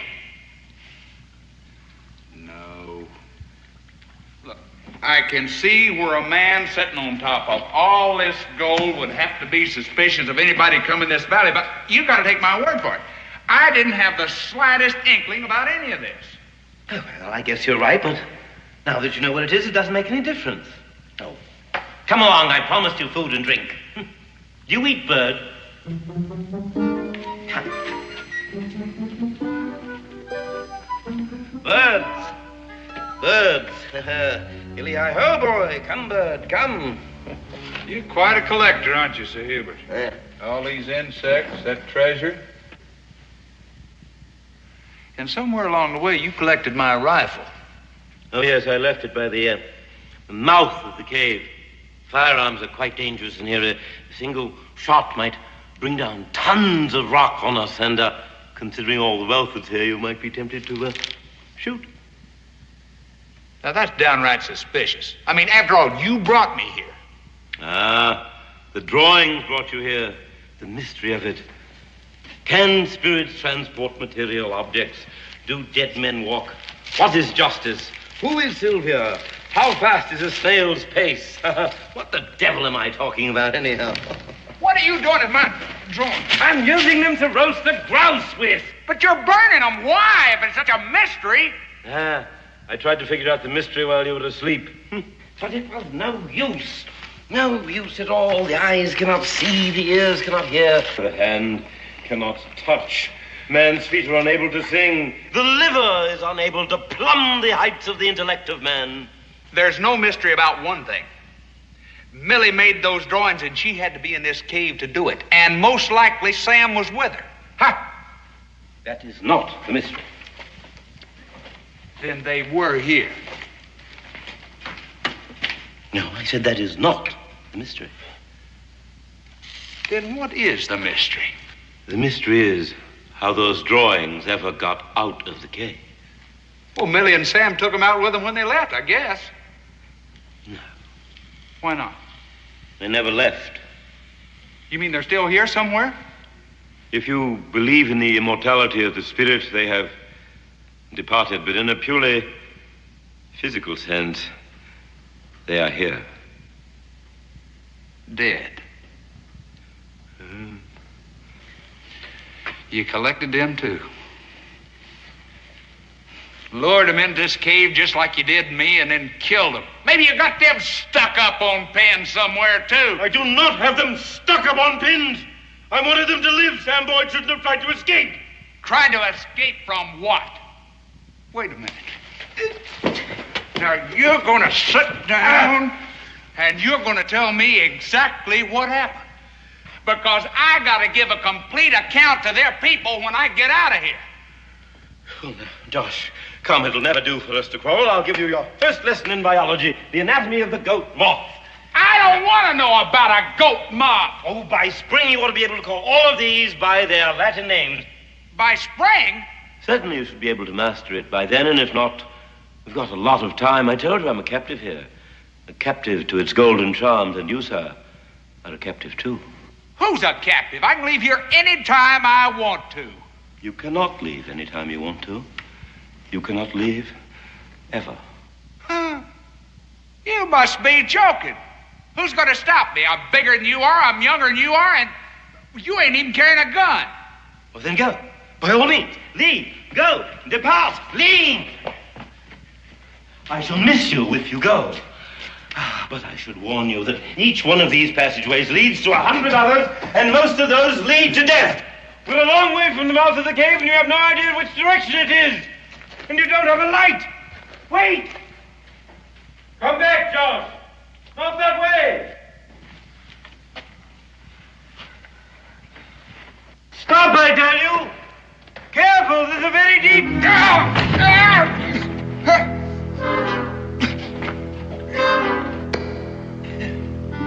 I told you it was a very deep... I know! Oh, look. Listen.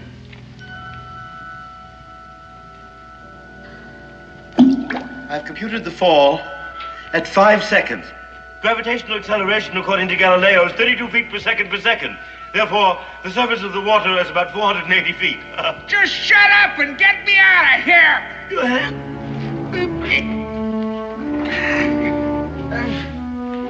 Easy.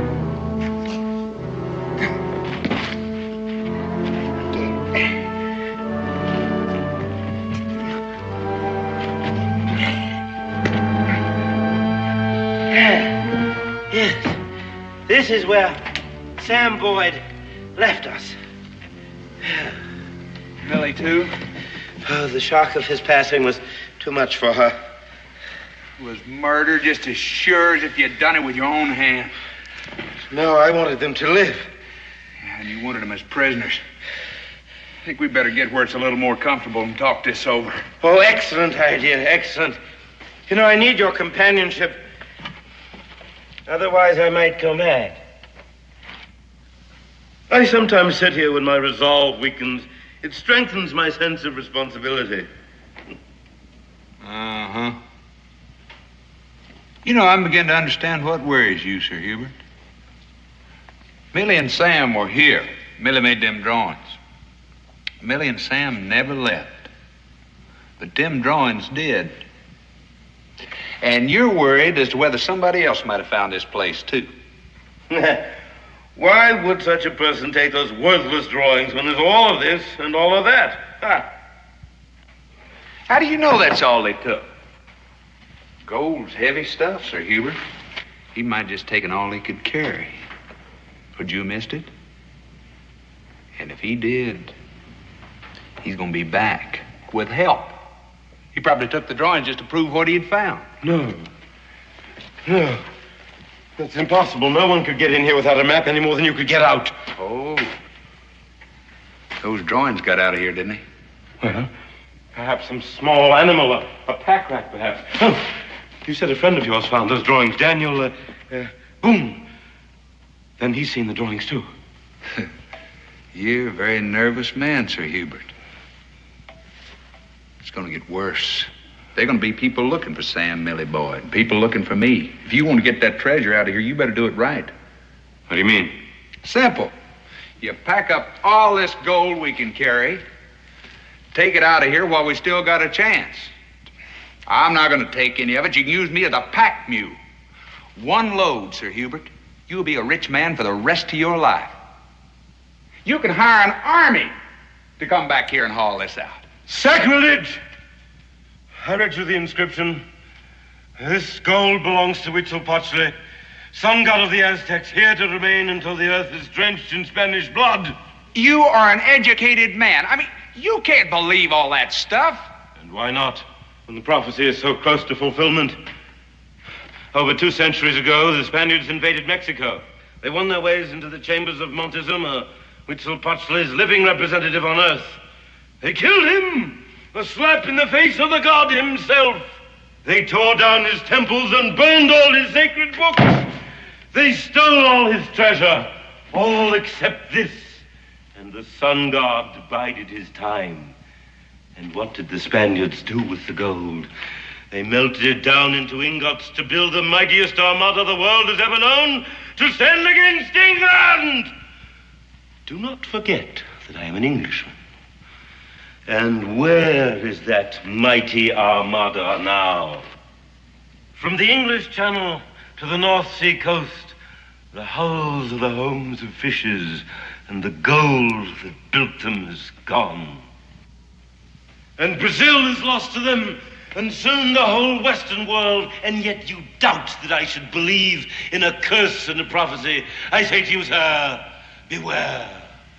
Beware how you slap the face of a pagan god.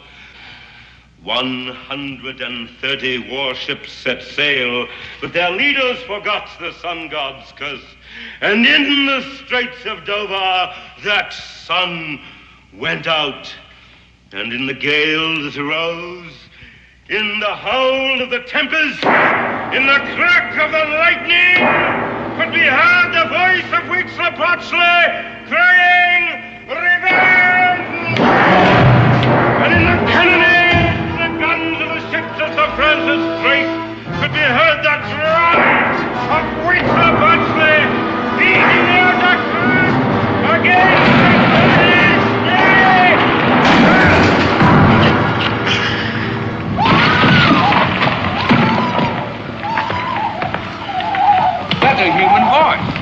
a woman's voice. She might be hurt.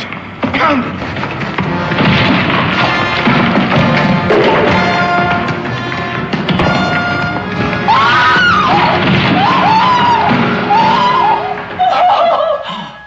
That's Millie.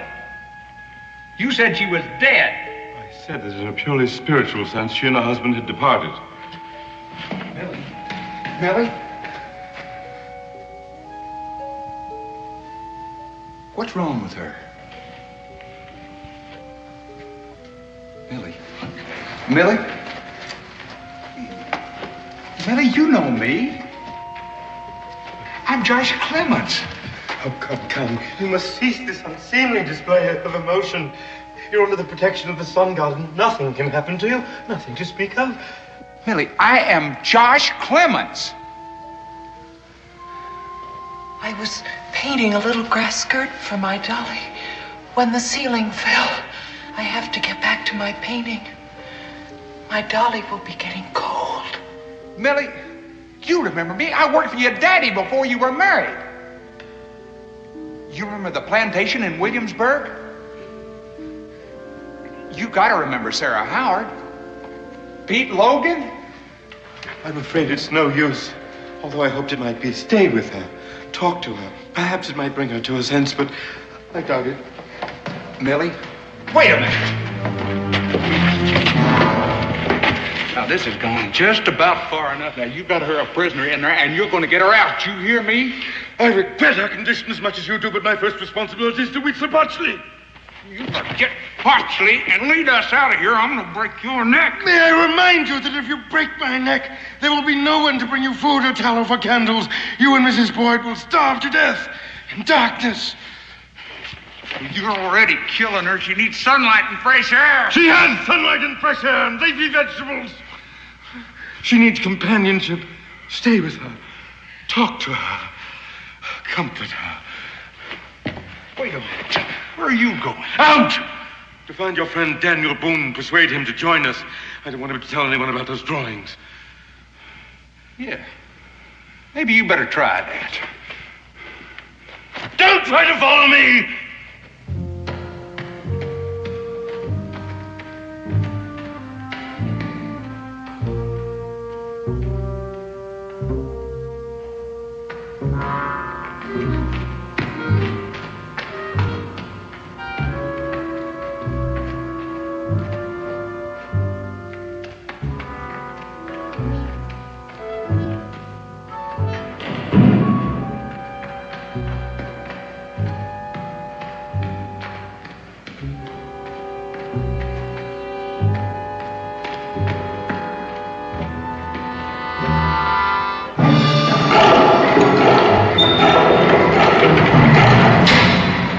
I told you, I do not like being followed. It makes my flesh crawl.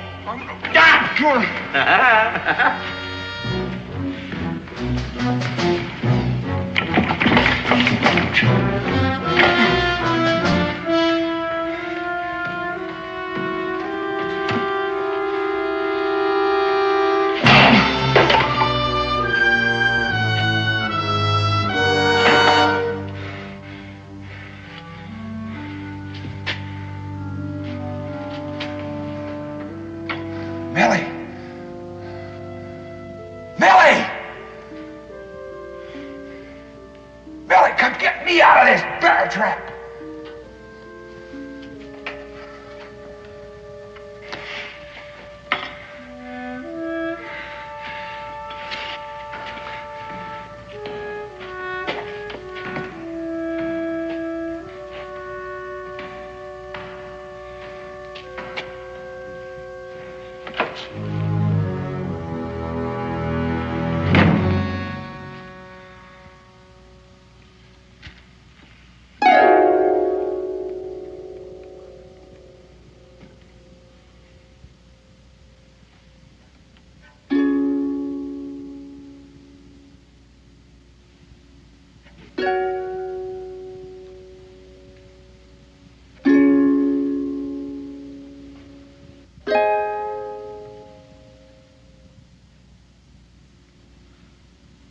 Do you remember, Millie, That evening in the spring,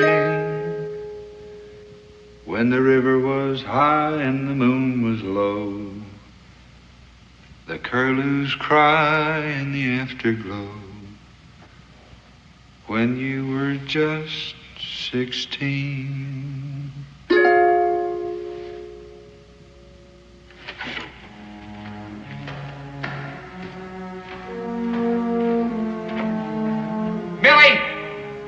Millie! You gotta remember me!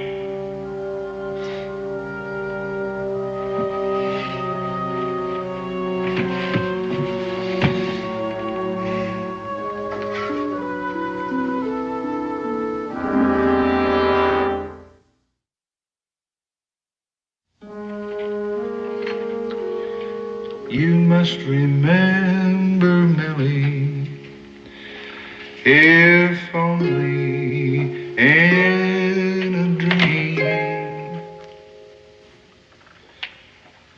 Walking with my arm around your waist, very, very softly kissed your face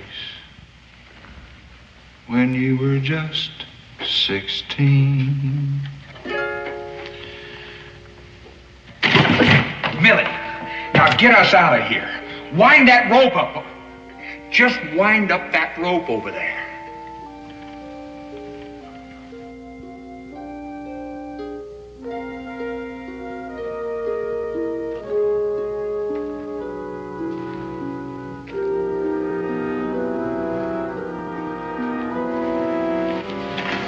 Are you sure he's gone?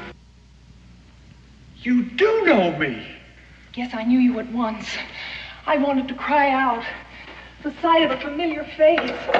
Well, then you were just pretending you lost your mind. I never know when he'll be watching me. But why? I mean, why'd you do it? So he'll leave me alone.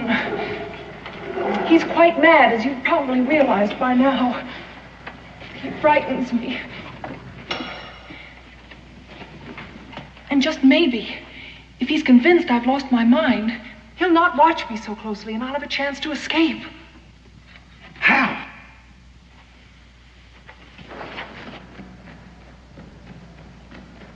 Every few days, he takes me outside for a little sunshine. I'm always blindfolded. My hands are tied. But someday he just might decide that isn't necessary and I can try to get away. Well, if you go in and out, even if you're blindfolded, you gotta sort of remember the way. I've tried counting my footsteps, remembering the turns, but each time he takes me by a different route. He has all the cunning of a madman. Oh, I know. He seems to think that the sun god is going to rise again, and he's going to rise along with him and be king of all the Aztecs. I think you got him convinced this time. I know one thing, he's worried. You made some drawings when you first came here, and somehow those drawings left this cabin. Yes, he showed them to me. I pretended not to recognize them. Well, how did they get out of here?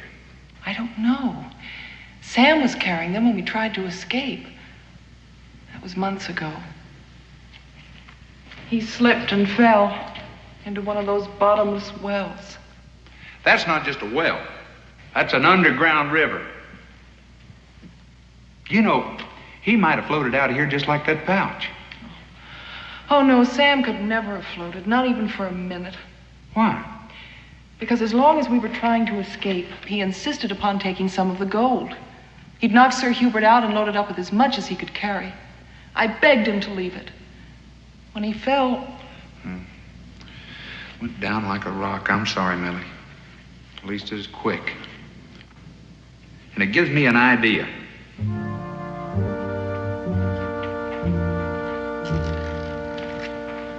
This is the place. I know, I've been here.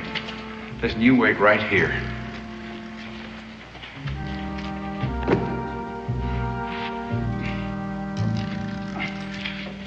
Joshua, be careful. Don't worry, I have a memory to keep me careful.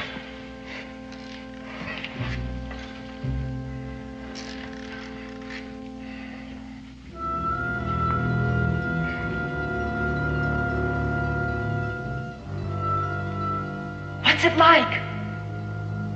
Just as well you can't see it. Straight down.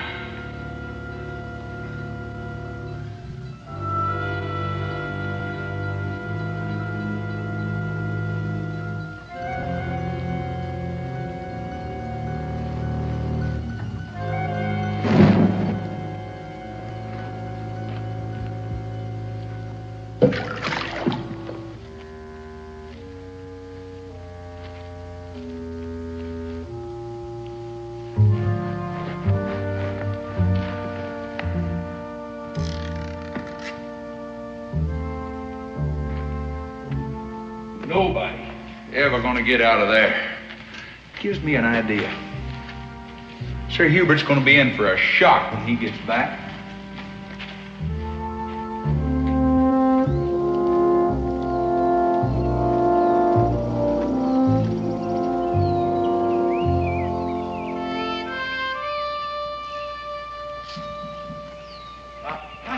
The little sphinx!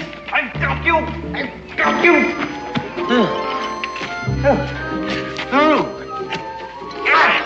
At last. Forgive me, Daniel, for not appearing to have noticed your presence, but it's not every day that one gets a diopsa versicolor, is it? No. The idea is to fix it to where Sir Hubert hadn't got any reason to stay around here any longer. You mean throw the gold overboard? That's one way of putting it. You got any objections? Oh, not from me. That gold cost Sam his life. But there's no guarantee that Hubert will take us out with him. No, but it's a lot more likely. If he got no treasure, he's got no reason to stay around here.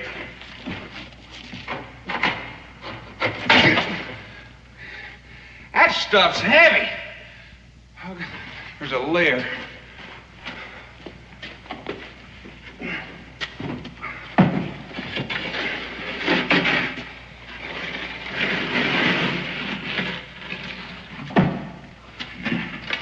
You just lay right over there.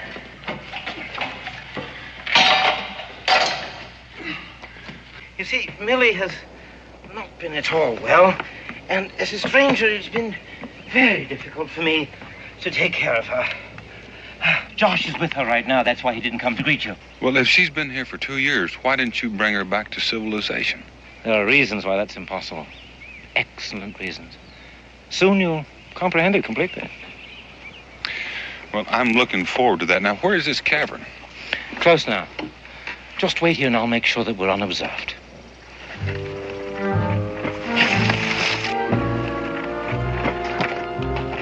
I've already made sure of that. Oh.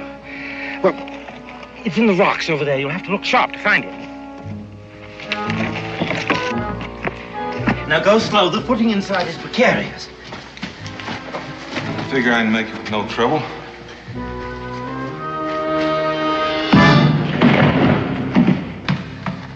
No trouble at all.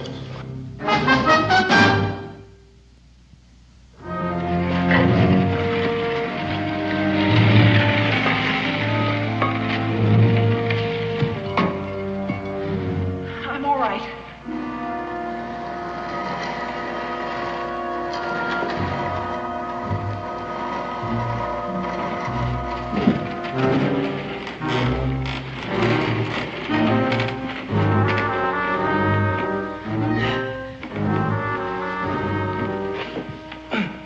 Terribly inconsiderate for you frontiersmen always to be such heavy fellows.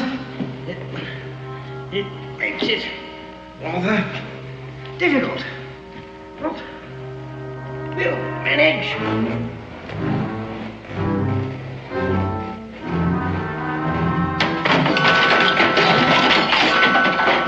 Just a couple more loads. Fair enough. Fine. I'll be glad to see the last of it. The labyrinths awaiting thee, Stygian caverns black. Abandon ye who enter here, all hope of going back. Yeah, that's quite good. I must remember that. The labyrinths awaiting thee. No, A tavern is awaiting thee with Stygian labyrinths. No. With labyrinth. No. I have wandered in the cloisters of the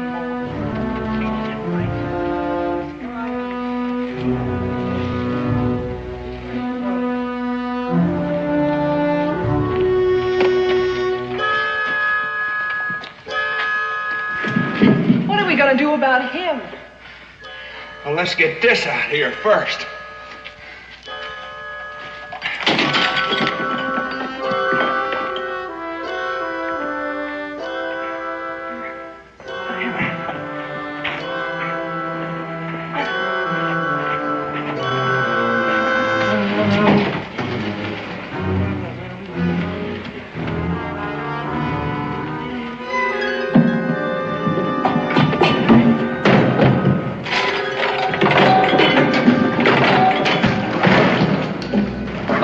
That's all the gold. There's still that sun god. Let's go.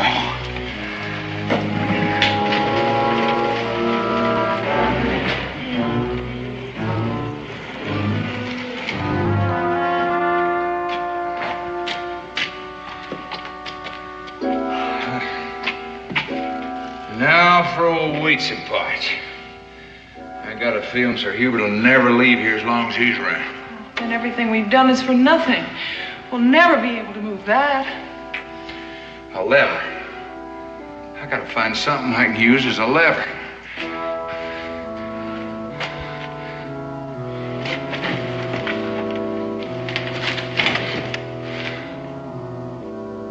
The axe! I can break him up chunk at a time and throw him in that river.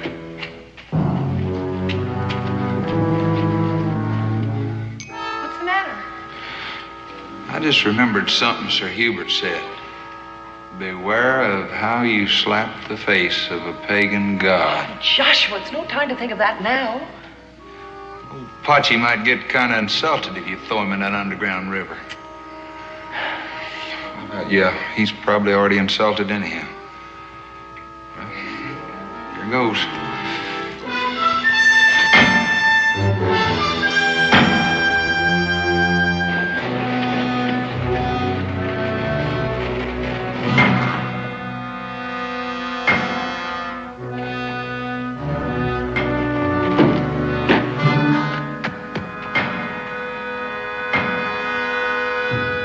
Talk about a hard head. There's a crack already in it up there. Yeah.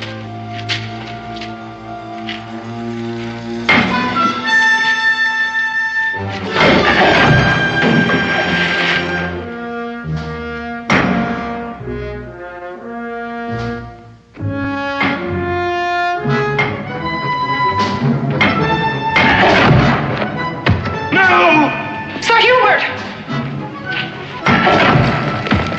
Stop right there, you! Josh, you'll shoot! Stop!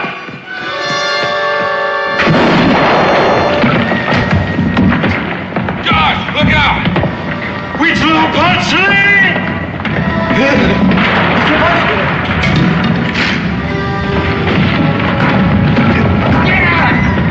Get on, it's caving in.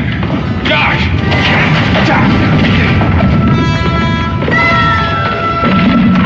Oh, he'll be crushed! You will die! You will die! You will die! The sun! The sun! I want the sun! The sun! I want the sun! You know he's right. We're all dead.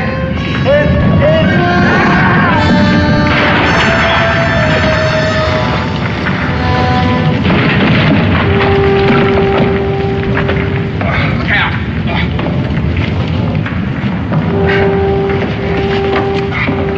Where's the trap, boy? Where's that yarn? It's no use, Daniel. Hubert is the only one that knew the way out of here. Here it is. Give me a hand, Josh.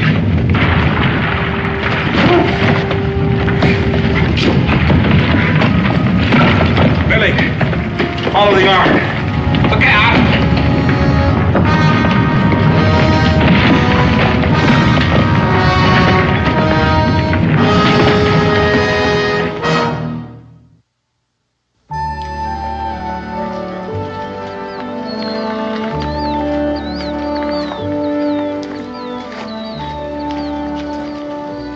that sun sure feels good. I don't know if I really ever appreciated it before. Oh, how do you think I feel? I'd begun to think I'd never see the outside world again. I'm not real sure this isn't a dream. I'll wake up back in that cave again. Well, I feel the other way around. Sir Hubert and the goal is a dream. I just now woke up. Well, I know one thing. I was the richest man on this earth there for a spell. All that gold. And just had to turn around and walk away from it. Well, you know, Josh, that's something you can tell your children. Ah, you know I ain't got no younger. I guess we should think about getting started. Before I forget, here's your ball of yarn. I should throw this away. It might be easier than trying to explain to Becky.